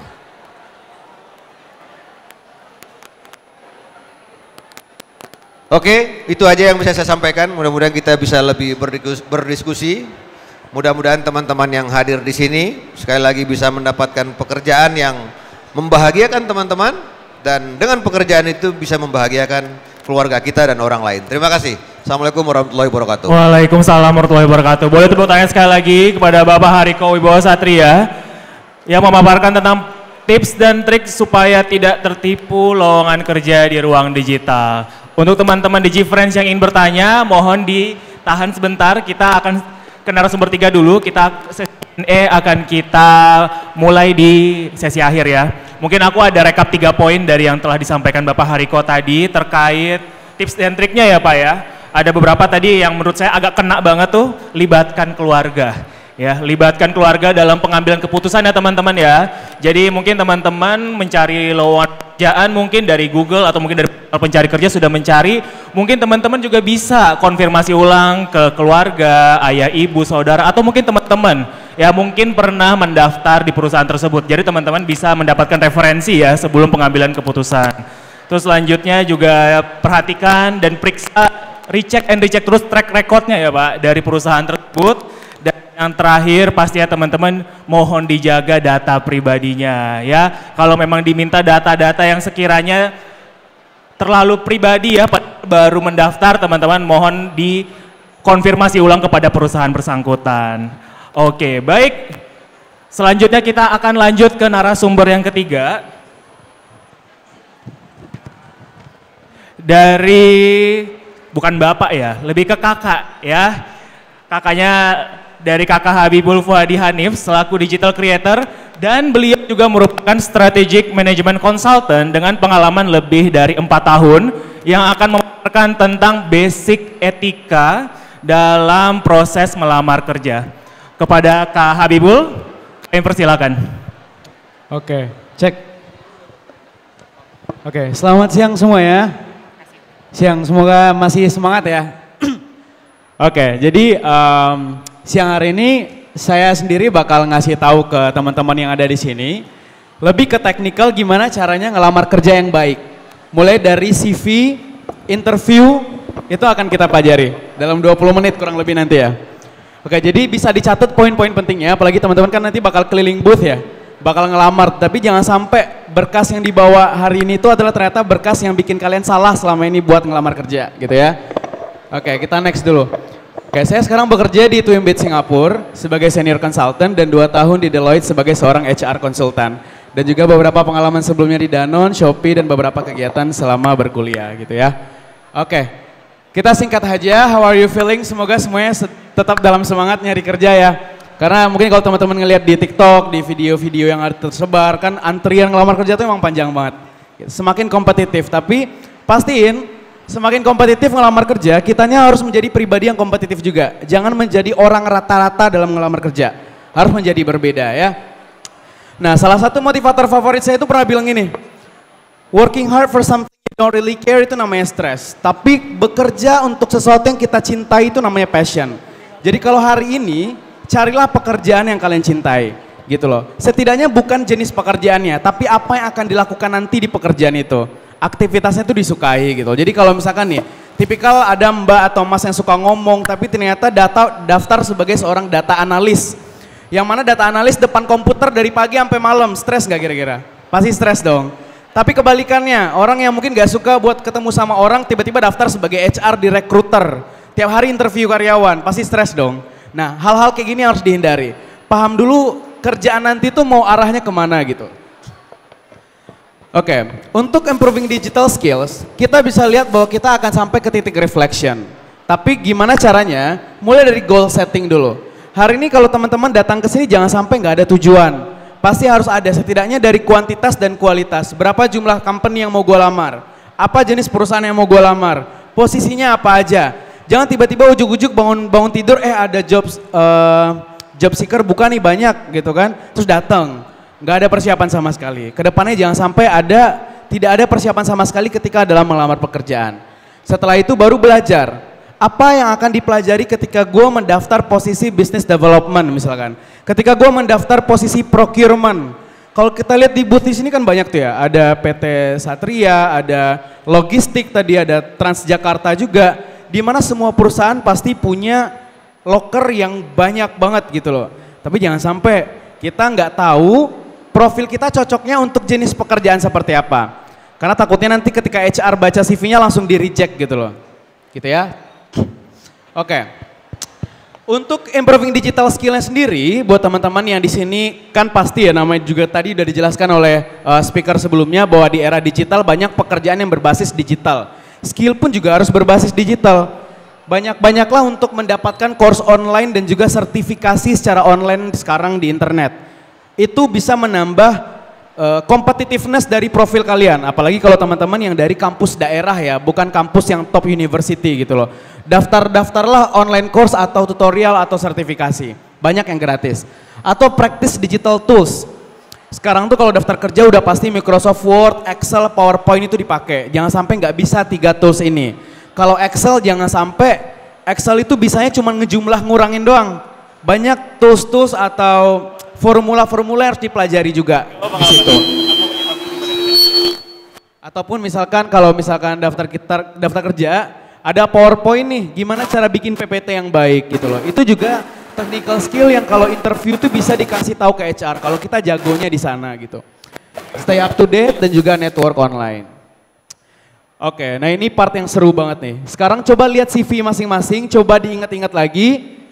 Kalau teman-teman selama ini banyak gagal dalam tahap submission di CV, atau udah ngelamar banyak secara online di media LinkedIn, di aplikasi Jobstreet, Jobseeker, Indeed, Caliber, banyak lagi macam aplikasi itu. Kalau teman-teman gagalnya selalu di tahap 1, nggak pernah dapat interview, saya pastikan CV-nya salah, gitu ya. CV itu sekarang kalau ngelamar via aplikasi itu ATS friendly. Tidak ada lagi yang namanya foto berwarna, grafik, hobi dimasukin, sosial media dimasukin, sampai Instagram, Facebook tuh dimasukin, nggak ada lagi. Nggak ada lagi foto warna biru backgroundnya tuh CV-nya warna merah, kuning, semua tuh nggak ada lagi. Ngelamar kerja via aplikasi itu sekarang CV-nya hanya hitam putih. Kecuali teman-teman daftar industri yang entertainment. Contohnya di televisi, di industri kreatif, agensi, itu nggak apa-apa pakai CV kreatif. Selain itu pakai ATS. Salah satu klien saya dulu kemarin, itu adalah BUMN dengan pendaftar 75.000 orang. Yang diterima cuma 25 orang. Jadi kebayangkan, yang ngelamar kerja tuh sekarang banyak, tapi lowongannya tuh hanya sedikit. Jadi HR, CV yang sampai ke HR tuh kadang hanya 25% dari total pelamar. Anggap aja ada yang ngelamar 1.000 orang, hanya 25% yang dibaca, selebihnya gagal dari sistem. Jadi sebelum dibaca pun udah gagal, jadi sayang banget kan. Jadi pastikan CV-nya yang pertama hanya 1-2 halaman aja. Kecuali Bapak Ibu di sini sudah 10 tahun, 20 tahun pengalaman kerja nggak apa-apa lebih. Tapi buat fresh graduate baru 5 tahun kurang itu 1-2 halaman aja. Atau yang kedua, cek spelling mistakes. Kalau daftar perusahaan yang ada base di luar negeri, tidak hanya di ibu kota kita, nggak hanya di Indonesia, pastikan CV-nya pakai bahasa Inggris. Karena HR-nya pasti fasih dalam berbahasa Inggris. Itu cara ngelihat ya, CV-nya bahasa Indonesia apa bahasa Inggris Kak? Kalau perusahaan lokal, bahasa Indonesia nggak apa-apa. Tapi kalau bahasa Inggris yang mana perusahaannya sudah ada interaksi luar negeri, atau udah ada transaksi luar negeri, kerjasama luar negeri, pakai bahasa Inggris. Karena HR-nya pasti bakal butuh karyawan yang bisa bahasa Inggris. Spelling penting, jangan sampai ada typo-typo dalam CV. HR nggak suka orang yang nggak detail, yang namanya kerja harus detail. Jangan sampai titik koma salah, Februari ternyata I-nya pakai Y, padahal bahasa Indonesia. Maret terbikin March, padahal bahasa Indonesia. Inkonsistensi itu penting. Konsistensi itu penting, jangan sampai tidak konsisten gitu ya. Poin ketiga, listlah pekerjaan dari urutan yang paling baru. 2024, 23, 22, 21 sampai ke bawah. Jadi meskipun ya Bapak Ibu pernah kerja atau Mas Mbak di sini pernah kerja di perusahaan yang bagus tapi 2018 pengen dimasukin nggak bisa paling atas. Yang paling atas tuh tetap yang paling baru dulu secara tanggal, numerik periodiknya ya. Ataupun kuliah juga sama, pendidikan tuh dari kuliah baru SMA. Tapi jangan sampai masukin, nanti kita lihat yang di sini ya. Include contact details. Saya yakin mungkin rata-rata teman-teman yang hadir ke ruangan ini masih menggunakan alamat yang detail banget, jalan ini, nomor, RT, RW, kecamatan, kelurahan, sampai kabupaten kota disebutin. Itu nggak penting. Itu mungkin alamat kalau kita ojol atau pesan online food, Shopee food gitu-gitu kali ya. Tapi kalau daftar kerja cukup kelurahan, kecamatan, kota, itu atau ya. Contohnya nih, Jakarta 1160, udah itu aja. Dan kalau Bapak Ibu datang dari daerah luar Jakarta dan ternyata ada kerabat yang tinggal di Jakarta, tolong cantumkan alamatnya Jakarta. Jangan cantumkan alamat di luar Jakarta. Karena biasanya HR akan pengen memanggil orang yang bisa dadakan untuk datang. Kalau misalkan ya, Bapak Ibu dari Medan, teman-teman dari Medan, datang ke Jakarta, CV-nya masih alamat Medan. Jangan sampai, ubahlah ke CV alamat Jakarta. Meskipun hanya numpang tinggal di rumah saudara gitu ya. Karena takutnya nanti HR bakal butuh interview besok. Wah nggak bisa nih karena nih anak dari Medan, butuh penerbangan, transportasi, yang mana perusahaan butuh cepat gitu ya. Jadi buatlah alamat Jakarta. Apalagi? Hanya cukup masukin nomor HP dan juga email. Nggak ada lagi email yang alay-alay. Misalkan namanya rahmat@ganteng@gmail.com, nggak ada lagi. Atau misalkan Mbak Silvi cantik@gmail.com, nggak ada lagi. Nomor handphone jangan pakai 08, pakai +62. Karena semua negara ada kodenya. Itulah yang akan kedeteksi di sistem. Tidak 0808 gitu ya. Kita lanjut ke poin, ini saya agak cepat aja nanti kalau teman-teman ini dicatat aja ya. Dan yang poin kelima, ini adalah yang paling banyak CV yang saya temukan orang-orang gagal ternyata di poin kelima. Tidak menjelaskan secara detail dan kuantitatif terkait apa yang mereka lakukan. Contohnya, saya sebagai seorang media sosial, pemegang media sosial dari perusahaan, di sini, Kominfo. Saya megang Instagram Kominfo, bekerja sebagai seorang social media admin. Di CV saya tulis memegang Instagram, Facebook, Twitter, dan sosial media lainnya. Kira-kira ada berapa juta sosial media admin di Indonesia yang melakukan hal yang sama? Pasti semua melakukan hal yang sama, dan itu pekerjaan yang normal. Sudah pasti sosial media admin megang Instagram, sudah pasti megang Facebook. Jadi spesialnya kita apa? Gitu. Makanya perlu dibuat kuantitatif. Contohnya di sini. Meningkatkan reach Facebook, meningkatkan followers 30%, meningkatkan engagement berapa persen, angka-angka itu harus ada di CV. Contohnya pernah menjadi bagian akuntan atau finance di sebuah perusahaan. Bisa disebutkan berapa jumlah uang yang dikelola, bisa disebutkan berapa lot pekerjaan, menjadi seorang admin, berapa banyak barang yang dilakukan setiap minggu, berapa banyak setiap bulan administratif yang dilakukan. Contohnya, mengelola lebih dari 40.000 item penjualan perusahaan setiap bulannya. Nah, angka-angka itu wajib ada dalam CV. Karena kalau enggak, HR pasti mikir kalian bikin CV pakai Google. Kalian bikin CV itu deskripsinya nyari di Google. Karena HR pasti paham. Gak mungkin dong sosial media admin ngurusin soal finance, kan enggak. Karena udah pasti sosial media ngurus sosial media, jadi nggak perlu dicantumin pun HR juga udah paham. Jadi bikin hal-hal itu lebih spesifik ya, dan lebih ada angka-angka yang terkuantifikasi, tidak subjektif. Dan tidak ada lagi kata-kata di CV yang sifatnya berhasil membuat acara dengan sukses, nah gitu-gitu. Atau acaranya berjalan lancar, sukses itu subjektif, tidak terukur. Orang nggak bisa tahu menurut kita sukses tapi orang lain gagal gimana, gitu ya. Jadi tetap bikinnya itu jangan ada subjektif atau pendapat pribadi. Buat seobjektif mungkin. Makanya nggak boleh dalam CV ngelakuin 5 hal ini. Saya yakin mungkin teman-teman masih banyak ngelakuin hal yang sama, sampai rumah nanti bisa direvisi lagi CV-nya. Poin pertama, tidak lagi ada SD, SMP, SMA dalam CV. Cukup kuliah, kecuali teman-teman yang hanya berpendidikan sampai SMA, dibikin dari SD nggak apa-apa. Tapi kalau udah kuliah, semua pendidikan di bawahnya dihapuskan. SD, SMP, SMA udah nggak relevan. Bukan hanya karena kita TK-nya di international school terus kita lamar kerja lolos, enggak, bukan karena itu. Jadi tidak relevan lagi. Yang kedua, bikin CV itu bullet points bukan paragraf. Bullet points itu artinya ada, misalkan saya pernah kerja di tadi Kominfo sebagai admin, poin 1, poin 2, poin 3. Satu apa deskripsikan dengan baik gitu ya. Jadi jangan paragraf karena sulit dibaca. Ini yang ketiga nih. Yang paling banyak orang lakuin dan salah dalam CV adalah masukin gambar, chart, image, logo, grafik-grafik, dan bintang-bintang atau banyak gambar icon-icon rumah. Kalau alamat dibikin ikonnya rumah. Kalau dia punya Instagram dibikin logo Instagram, itu nggak penting. Balik lagi ya, kecuali teman-teman kalau ngelamarnya di industri entertain baru nggak apa-apa. Siapa yang menilai? Yang menilai chef apa enggak? Itu kan nggak objektif ya, kecuali Bapak Ibu mendapat nilai 4 dari 5 dari sekolah memasak di Jakarta, itu jelas. Atau mendapat nilai TOEFL 520 dari instansi yang resmi gitu. Penilaian-penilaian yang sifatnya subjektif itu dihindari. Kayak tadi ya hobi, ada juga hobinya memancing 4 dari 5. Itu bintang-bintang tuh. Bintang 4-nya kuning, yang kelima abu-abu gitu. Kebayang nggak memancing dengan bintang 4 tuh artinya apa? Kan nggak ada artinya ya, jadi jangan sampai bikin hal-hal kayak gitu di CV. Terus juga yang keempat adalah coba menjauhi skill-skill yang sudah dipakai jutaan CV di Indonesia. Contohnya adalah communication, komunikasi, teamwork, public speaking, negosiasi, itu saya yakin mungkin mas-mas mbak di sini ada tuh kata-kata itu dalam CV-nya. Coba hindari, cobalah pakai skill-skill yang lebih tidak dimiliki semua orang.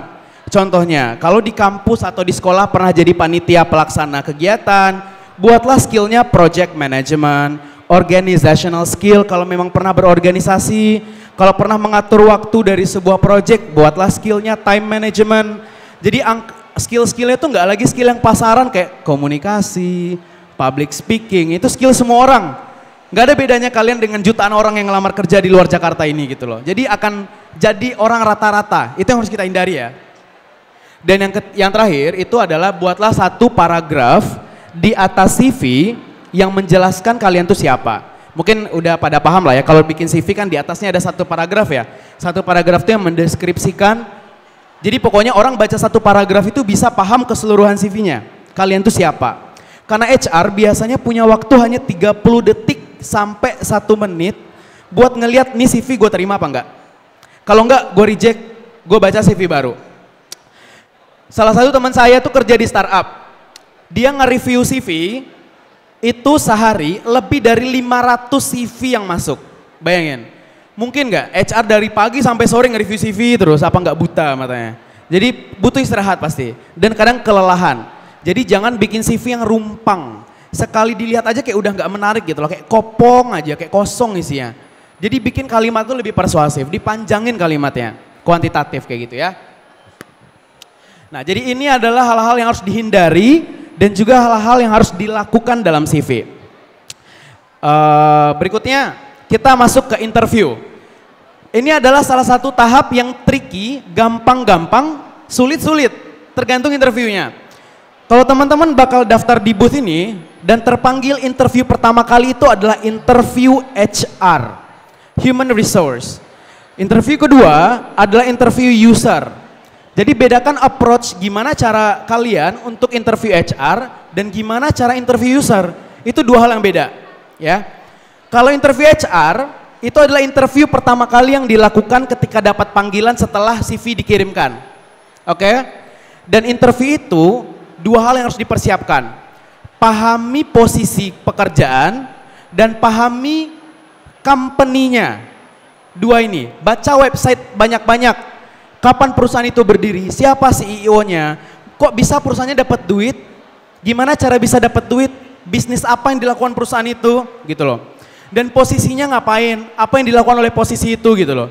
Jadi posisi dan company atau perusahaannya itu adalah dua objek yang harus diteliti lebih dalam kalau interview sama HR. Basic pertanyaannya pasti, coba perkenalan diri mas. Apa kelebihan? Apa kekurangan? Kenapa Anda melamar perusahaan ini? Kenapa Anda melamar posisi ini? Kenapa kami harus menerima Anda? Gitu loh. Itu adalah basic-basic yang pasti ada dalam interview pertanyaannya. Jadi dipersiapkan ya. Yang kedua adalah interview user. Interview user tuh lebih teknikal. Misalkan, Mas, Mbak yang ada di sini melamar posisi SPG. Posisi SPG kalau interview user benar-benar harus dalami SPG itu apa, bukan perusahaannya lagi. User tidak peduli terhadap perusahaannya itu apa. Culture itu udah nggak main lagi. Karena user itu adalah managerial level. Level mereka manager, senior manager, yang mana mereka punya waktu tuh nggak banyak buat interview karyawan. Jadi mereka fokus ke intinya lo bisa nggak sih jadi SPG? Paham nggak sih SPG itu ngapain? Skill apa sih yang dibutuhin oleh SPG? SPG harus ngapain nanti? Coba dong praktekin jadi SPG gitu loh. Jadi benar-benar kalau interview user pahami soal si posisinya yang dilamar gitu ya. Jadi ini tips-tips yang bisa gue kasih. Yang pertama adalah riset industri yang perusahaannya dulu. Terus ketahuilah nama dari siapa yang bakal menginterview, jangan sampai salah nama. Success score itu adalah 5 menit pertama orang first impression dengan kita. Jangan sampai 5 menit pertama itu gagal. Orang bisa nggak tertarik. Yang namanya interview itu adalah cocok-cocokan diskusi. Bisa jadi orang yang sebenarnya tuh skillnya biasa aja, tapi pas ngomong nyambung, dia lolos. Tapi orang yang skillnya tinggi, tapi pas ngomong nggak nyambung itu bisa aja gagal. Namanya interview adalah diskusi dan ngobrol. Kalau kita nggak nyambung satu sama lain tuh nggak berhasil diskusinya.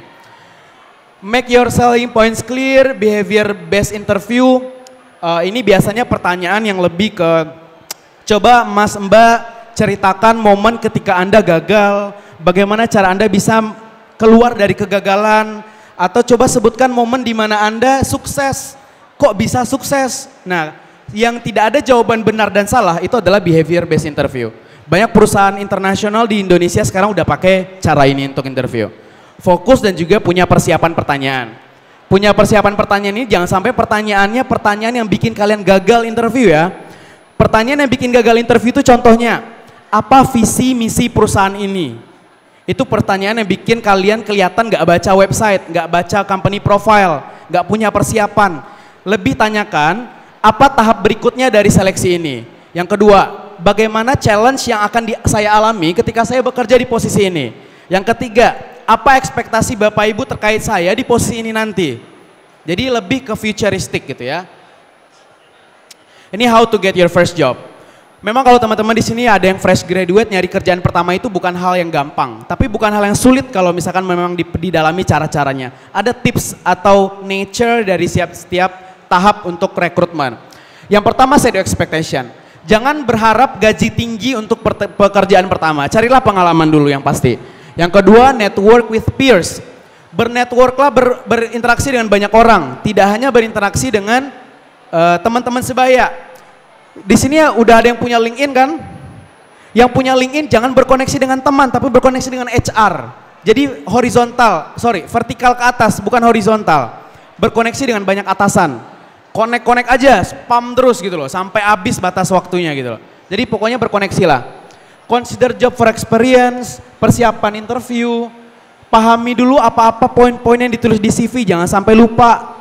Apalagi jangan sampai menipu dalam CV ya, gitu loh. Terus juga berkoneksi dan tailor your resume to every position. Setiap posisi punya CV masing-masing. Bapak Ibu kalau ngelamar PNS, pasti CV-nya beda ketika ngelamar sebagai model. Ibaratnya gitulah, setiap perusahaan punya nature-nya. Jadi jangan sampai punya satu CV yang dilempar ke semua jenis perusahaan. Pasti beda-beda. Apalagi instansi pemerintahan dan instansi yang sifatnya swasta gitu ya. Oke, I think that's all. Thank you semuanya. Oke, cek. Bisa ya? Oke, itu short description tadi. Kalau ada yang mau ditanyain lagi, nanti kita bisa discuss di sesi Q&A ya. Oke, thank you. Selamat siang semuanya. Oke, boleh tepuk tangan sekali lagi untuk Kak Habibul Hanif. Jadi mendadak rame nih Kak. Banyak banget tips dan trik yang udah disampaikan oleh Kak Habibul. Apalagi untuk teman-teman para DigiFriends yang lagi melamar kerja, aku paling ada agak summary dikit ya Kak ya.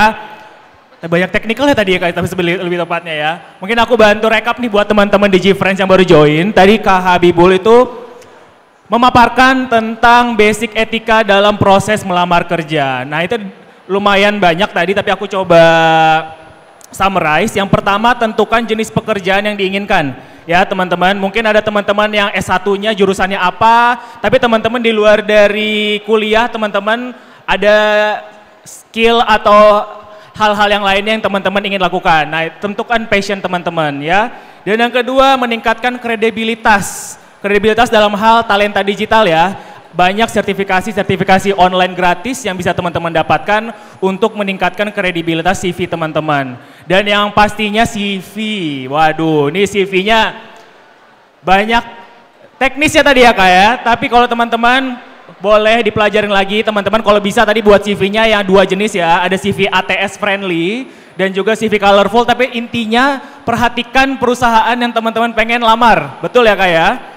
Juga teman-teman bahasanya, typonya, dan data-data yang di dalamnya teman-teman kalau bisa lebih diperhatikan lagi, boleh juga baca artikel-artikel mungkin ya, tips dan trik untuk bikin CV yang menarik. Dan yang pastinya terakhir, persiapkan diri teman-teman untuk interview ya, khususnya interview HR dan juga interview user.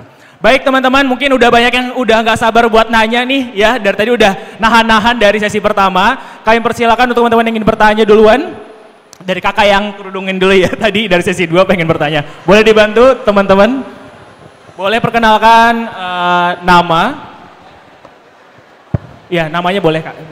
Baik, Assalamualaikum warahmatullahi wabarakatuh. Perkenalkan nama saya Sri Mulyati. Saya mau mengucapkan terima kasih pertama kali untuk acara yang digelar ini, Mega Career Expo Jakarta, yang mana wah begitu banyak ternyata antusias yang mau mendapat pekerjaan, termasuk saya sendiri. Baik, saya juga mau mengucapkan terima kasih kepada Pak Riko, Pak Bibi, dan Pak Habibul Fuandi, Pak Hanif tadi atas penjelasannya. Dan pertanyaan saya yang pertama kepada Pak Hariko kayaknya, Pak Hariko Wibawa Satria. Kan kita mau bahas tentang trik dan trik cek lowongan kerja palsu di ruangan digital. Memang sekarang banyak banget Pak, saya sendiri buktinya kemarin saya lihat di Facebook ada lamaran yang kayak dari ke Singapura bisa di Facebook lowongannya. Udah gitu di Instagram juga, awalnya saya percaya kan daftar-daftar gitu. Terus saya lihat lagi nggak mungkin lah gitu kan, karena linknya terlalu jauh, kalau apalagi di Indonesia gitu. Tapi ada juga sih katanya yang benar.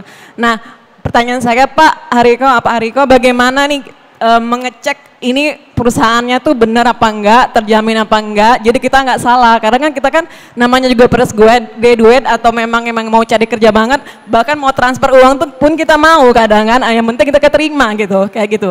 Nah yang kedua pertanyaan saya kepada Pak Habibul Fuandi, tadi CV-nya luar biasa, ternyata CV itu menentukan kita masuk apa enggak ke sebuah perusahaan. Nah CV yang bagus itu tadi CV ATS ya Pak? Ada contohnya nggak Pak mungkin, jadi kita bisa lihat atau download di mana, jadi kita bisa sesuaikan dengan kebutuhan kita yang sama. Makasih Pak, makasih.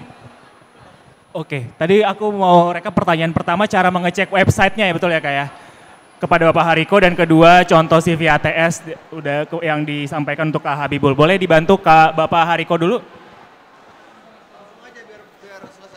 Mau langsung dijawab atau? Pertanyaan yang lain. Oh kumpulin dulu aja, oke. Baik teman-teman, karena kita durasi, kita buka untuk 2 penanya lagi. Mungkin first come first serve ya. Betul, boleh turunin dulu siapa yang tercepat. 1, 2, 3. Mas ya deh. Boleh silakan perkenalkan Mas namanya. Cek, baik, terima kasih.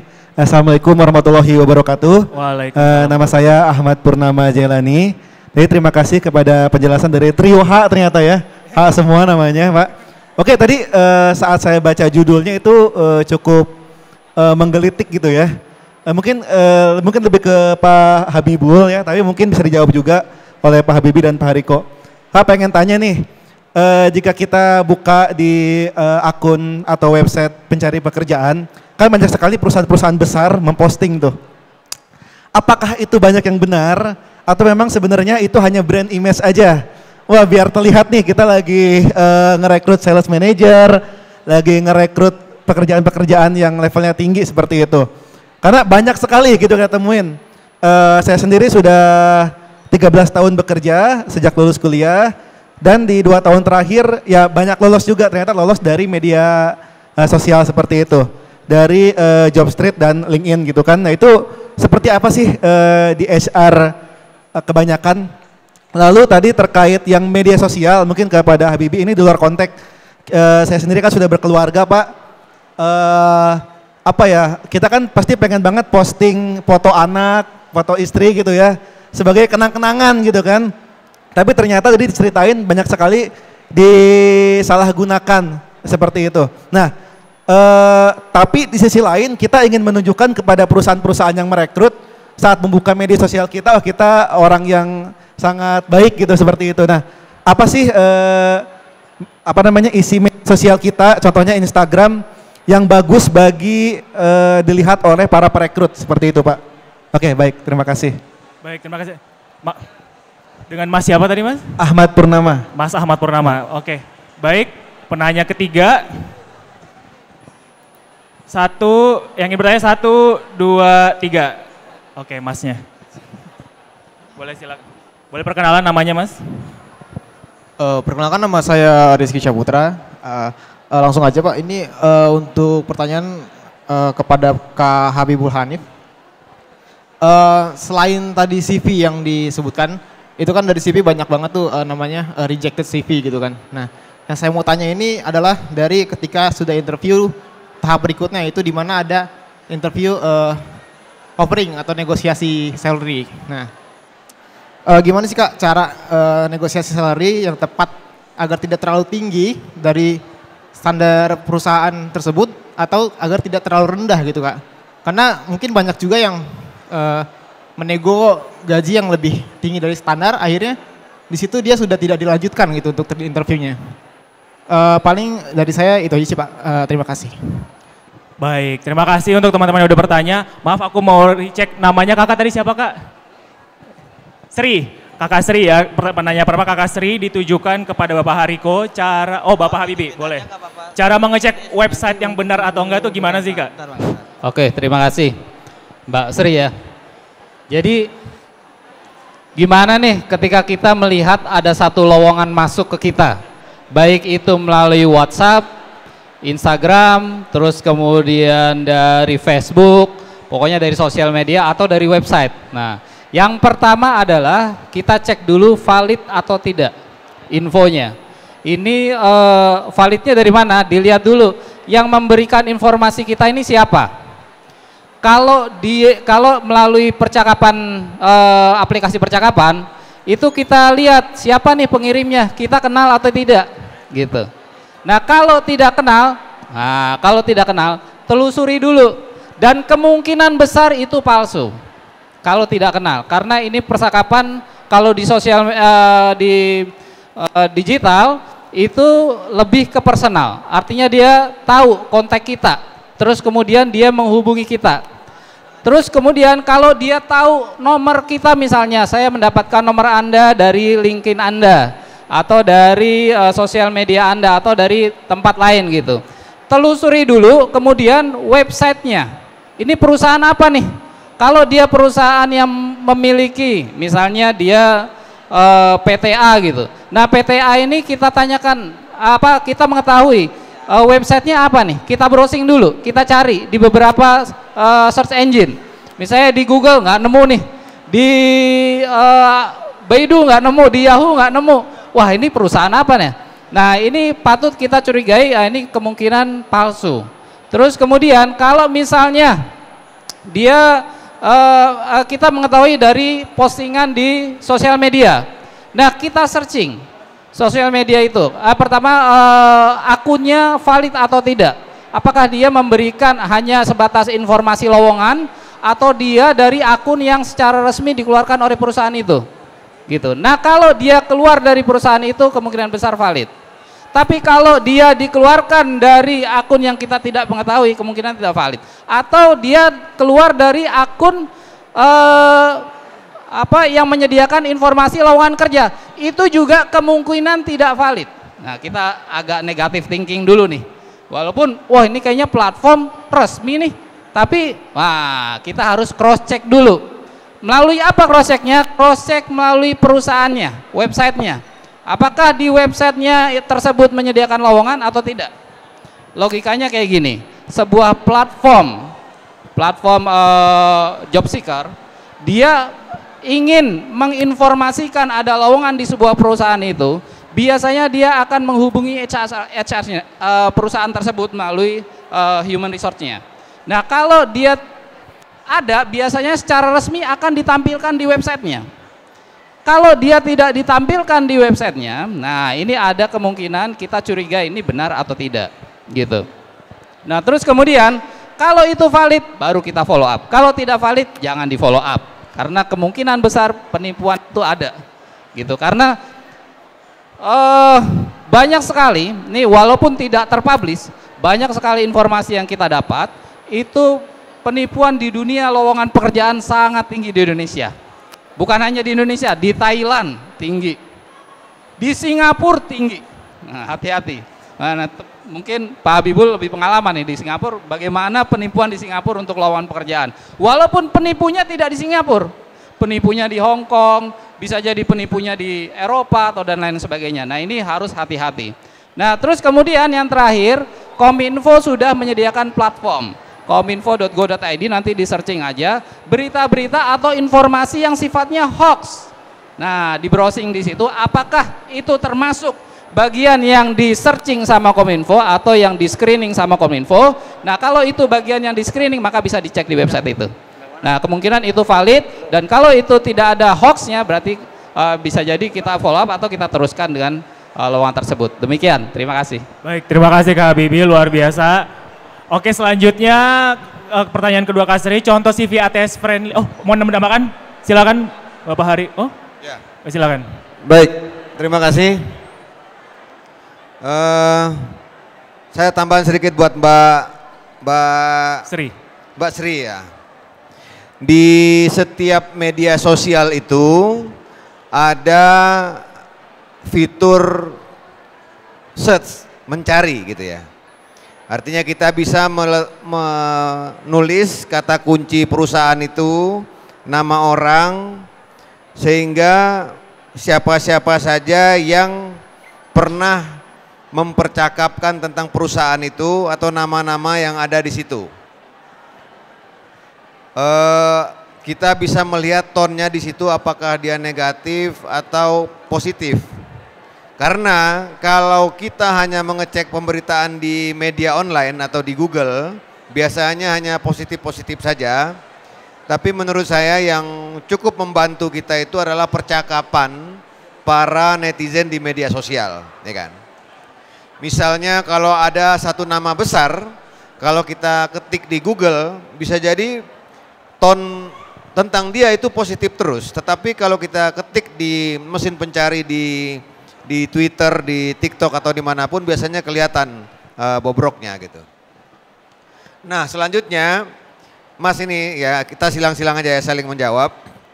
Yang pertama, memang kalau sesuai aturan, itu anak usia di bawah 13 tahun itu tidak boleh punya akun media sosial. Ya, macam-macam. Di Indonesia segitu, di Eropa 16 dan lain sebagainya. Artinya memang kita tidak boleh membuatkan akun untuk anak di media sosial. Sama halnya dalam keramaian-keramaian seperti ini, kalau kita ketemu dengan teman kita yang bawa anak, kita foto sama anak dia, sebelum kita mengupload di media sosial kita harus izin dulu.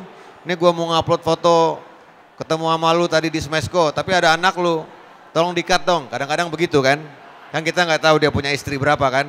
Siapa tahu dia diprotes orang nanti. Nah, dari situ sebetulnya akan kelihatan ya, terutama di perusahaan-perusahaan yang memang sangat ketat dengan menjaga privasi. Orang kalau kelihatan apa-apa diposting, kalau saya sebagai pemilik perusahaan juga males merekrut orang seperti itu. Bahkan saya banyak mendapatkan pelatihan-pelatihan, terutama sebelum menjelang pemilu kemarin, bagaimana para karyawan untuk bersikap di media sosial. Karena sudah banyak sekali kasus-kasus banyaklah. Saya sebutkan, nggak enak sebut nama perusahaannya. Jadi gara-gara aktivitas dia di media sosial, perusahaannya rugi gitu. Jadi menurut saya hindari saja mengupload foto anak di media sosial itu, kecuali memang itu tujuannya untuk apa namanya ya? Apa tuh kalau bahasanya Kang RK itu? Spread happiness. Maksudnya kita ingin menyebarkan sesuatu yang memang edukasi atau apa gitu loh. Tapi kalau hanya sekadar foto-foto tanpa makna saja itu jangan. Tapi kalau tujuannya memang untuk menyebarkan kegembiraan, percontohan dan lain sebagainya, nah itu sah-sah saja. Itu aja mungkin yang bisa saya sampaikan, mohon maaf kalau ada kekurangan. Terima kasih Mas Ardi. Baik, terima kasih banyak Bapak Hariko. Silakan untuk tadi Kakak Srinya mau nanya tentang CV ATS friendly dari Kak Habibul, mungkin bisa bantu dijawab. Oke, ini saya sekalian jawab ya. Tadi tambahin satu poin juga untuk buat ngelihat nih perusahaan palsu apa enggak dari domain email biasanya kelihatan. Jadi nggak ada HR yang email kalian pakai @gmail.com tuh nggak ada ya. HR itu harus punya email perusahaan. Nggak ada yang namanya HR ngirim pakai @gmail.com belakangnya, itu udah pasti palsu. Atau mungkin masih perusahaan UMKM gitu ya. Yang belum sanggup bayar domain email gitu.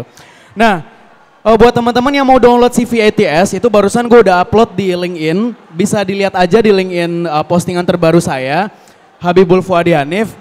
Atau di Instagram, tadi saya udah upload linknya juga, tinggal download. Itu gratis CV ATS model Universitas Harvard. Jadi memang sudah terstandarisasi untuk ngelamar kerja, apalagi ngelamar kerja yang di pemerintahan atau yang pakai ATS basis. Atau yang intinya ngelamar kerja yang submit dokumen-dokumennya itu via aplikasi atau via website-website gitu ya. Gitu, bisa dicek lagi nanti di LinkedIn, itu dokumennya udah saya attach. Oke, ini lanjut aja ya, berarti udah yang Mbak Sri ya. Kita lanjut ke pertanyaan berikutnya nih. Ini lokernya beneran apa enggak? Kalau misalnya teman-teman ngelihat ada di Indeed, Kaliber, Jobstreet banyak banget ya loker. Itu apa cuman gimmick perusahaan itu untuk brand image doang. Jadi gini, kalau di HR itu memang ada yang namanya tuh direct hire, yang kedua ada talent pool. Direct hire tuh misalkan ada posisi yang memang lagi butuh banget, itu mereka buka loker. Atau sebenarnya tuh perusahaan lagi nggak ngapa-ngapain, tapi pengen buka loker aja, bisa aja kayak gitu. Karena mereka pengen ngegayat semua CV orang-orang untuk masuk ke perusahaan dia. Jadi itu yang namanya talent pool. Ketika perusahaan sudah punya banyak CV, perusahaan tinggal nyeleksi doang. Nyeleksi, gue pengen pilih si A deh, si B deh, si C gitu loh. Karena mereka sudah punya kumpulan CV tadi yang disebut dengan nama talent pool gitu. Jadi makanya ada juga kasus teman-teman ngelamar kerja tapi nggak dipanggil-panggil karena memang itu loker karena itu lokernya nggak ada sebenarnya. Perusahaannya hanya mencari talent pool doang gitu ya. Jadi makanya ngelamar kerja tuh kuantitasnya juga harus banyak. Jangan berharap ngelamar satu tuh udah selesai gitu ya. Terus juga buat Mas yang terakhir tadi cara negosiasi gaji yang tepat. Nah ini pertanyaan yang menarik. Buat Bapak Ibu, teman-teman yang ada di sini harus dipahamin bahwa komponen gaji itu ada 3 ya. Oke, aman. Ada gaji pokok, tunjangan tetap, tunjangan tidak tetap. Yang bisa dinego itu hanya gaji pokok gitu ya. Nah, buat teman-teman yang baru lulus kuliah, kita nggak usah berekspektasi tinggi bahwa kita bisa nego gaji. Bahwa biasanya perusahaan sudah punya standar gaji untuk orang yang baru lulus kuliah. Kecuali Bapak Ibu teman-teman di sini sudah punya pengalaman minimal 2 tahun. Karena masih di bawah 2 tahun masih dianggap fresh graduate. Tapi kalau di atas 2 tahun dianggap experience atau pro hire jalurnya gitu ya. Beda. Yang nego gaji itu bisa dilakuin. Caranya adalah ketika di interview bisa ditanyain ketika memang nanti di akhir sesi itu nggak ada obrolan soal gaji. Ini interviewnya harus sama HR ya. Nggak boleh nego gaji sama user karena dia nggak paham soal gaji. Mereka hanya orang user doang. Nego gaji itu harus sama HR. Bisa ditanya sama HR-nya. Kalau misalnya nggak ada obrolan dari awal sampai akhir gitu. Kalau boleh tahu ini posisi pekerjaannya gajinya berapa ya Mbak gitu. Bisa ditanya aja langsung. Kalau misalkan memang mau nego itu dianalisa dulu. Misalkan gajinya dirasa kurang atau gajinya dirasa turun dari perusahaan sebelumnya. Atau misalkan gajinya sama tapi benefitnya kurang kayak asuransi nggak dikasih, duit makan, tunjangan transport nggak dikasih, itu bisa nego. Bilang di perusahaan saya sebelumnya saya mendapatkan tunjangan beras, tunjangan transportasi atau komunikasi Mbak. Apakah bisa sekiranya saya nego gaji di sekitaran peningkatan 10-15% gitu loh. Jadi dilihat lagi berapa spending mas bulanan, kalau emang dirasa kurang ya nego aja ke HR-nya. Tapi jangan nyebutin angka ya, saya nego Mbak di 7 juta, nggak kayak gitu ya. Ini bukan bidding soalnya, bukan tender-tenderan, tapi negonya itu bisa nggak peningkatan sekitar 20-30% gitu. Dan buat teman-teman yang mau pindah kerja, rata-rata itu gaji diterima di angka peningkatan 30% maksimal ya. Jadi jangan berharap kalau di posisi sama tuh minta gaji 100% atau 2 kali lipat, jangan. Mintalah gaji yang mungkin rata-rata 30% yang masih acceptable dari perusahaan gitu loh. Mungkin semoga menjawab ya pertanyaannya Mas ya. Oke, baik, sudah terjawab semua ya Kak ya. Boleh tepuk tangan sekali lagi untuk narasumber-narasumber kita, Kak Habibie, Bapak Hariko dan Kak Habibul. Terima kasih juga untuk teman-teman DigiFriends yang telah meluangkan waktunya hari ini untuk sesi bagi-bagi ilmu dan sharingnya. Mudah-mudahan semua teman-teman yang hadir pada siang hari ini dapat memaksimalkan ruang digital agar bisa terus berinteraksi dan berkolaborasi. Selanjutnya adalah penyerahan sertifikat kepada para narasumber. Kami persilahkan kepada Bapak Ferry, mewakili dari penyedia jasa program literasi digital Kemenkominfo CV Global Multisarana, untuk dapat memberikan sertifikat kepada para narasumber kita. Boleh untuk dapat berdiri, Bapak-bapak, kakak-kakak semua. Boleh sebelah sini?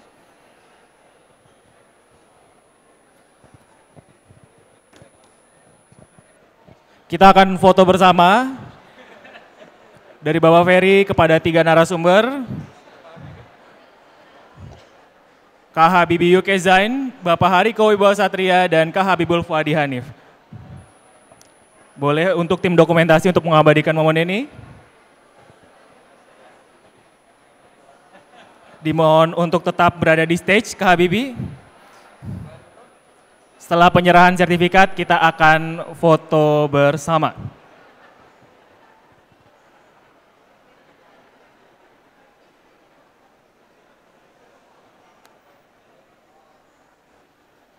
Dan yang terakhir, Kak Habibul Fuadi Hanif.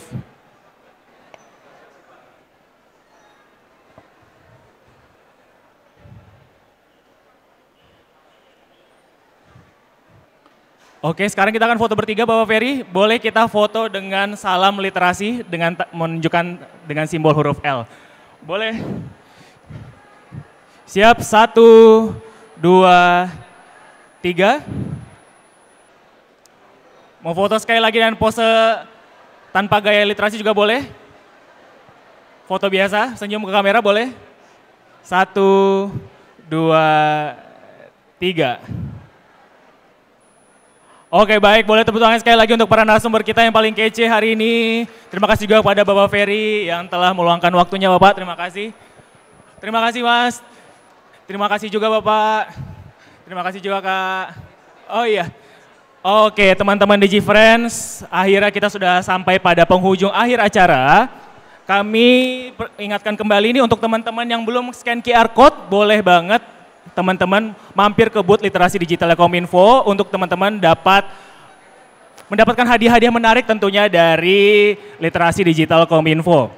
Dan juga teman-teman, saya tutup kegiatan talk show literasi digital ini dan pastikan teman-teman mengunjungi website.literasidigital.id dan mengikuti sosial media literasi digital Kominfo karena akan ada banyak informasi dan kelas yang bisa teman-teman ikuti pastinya.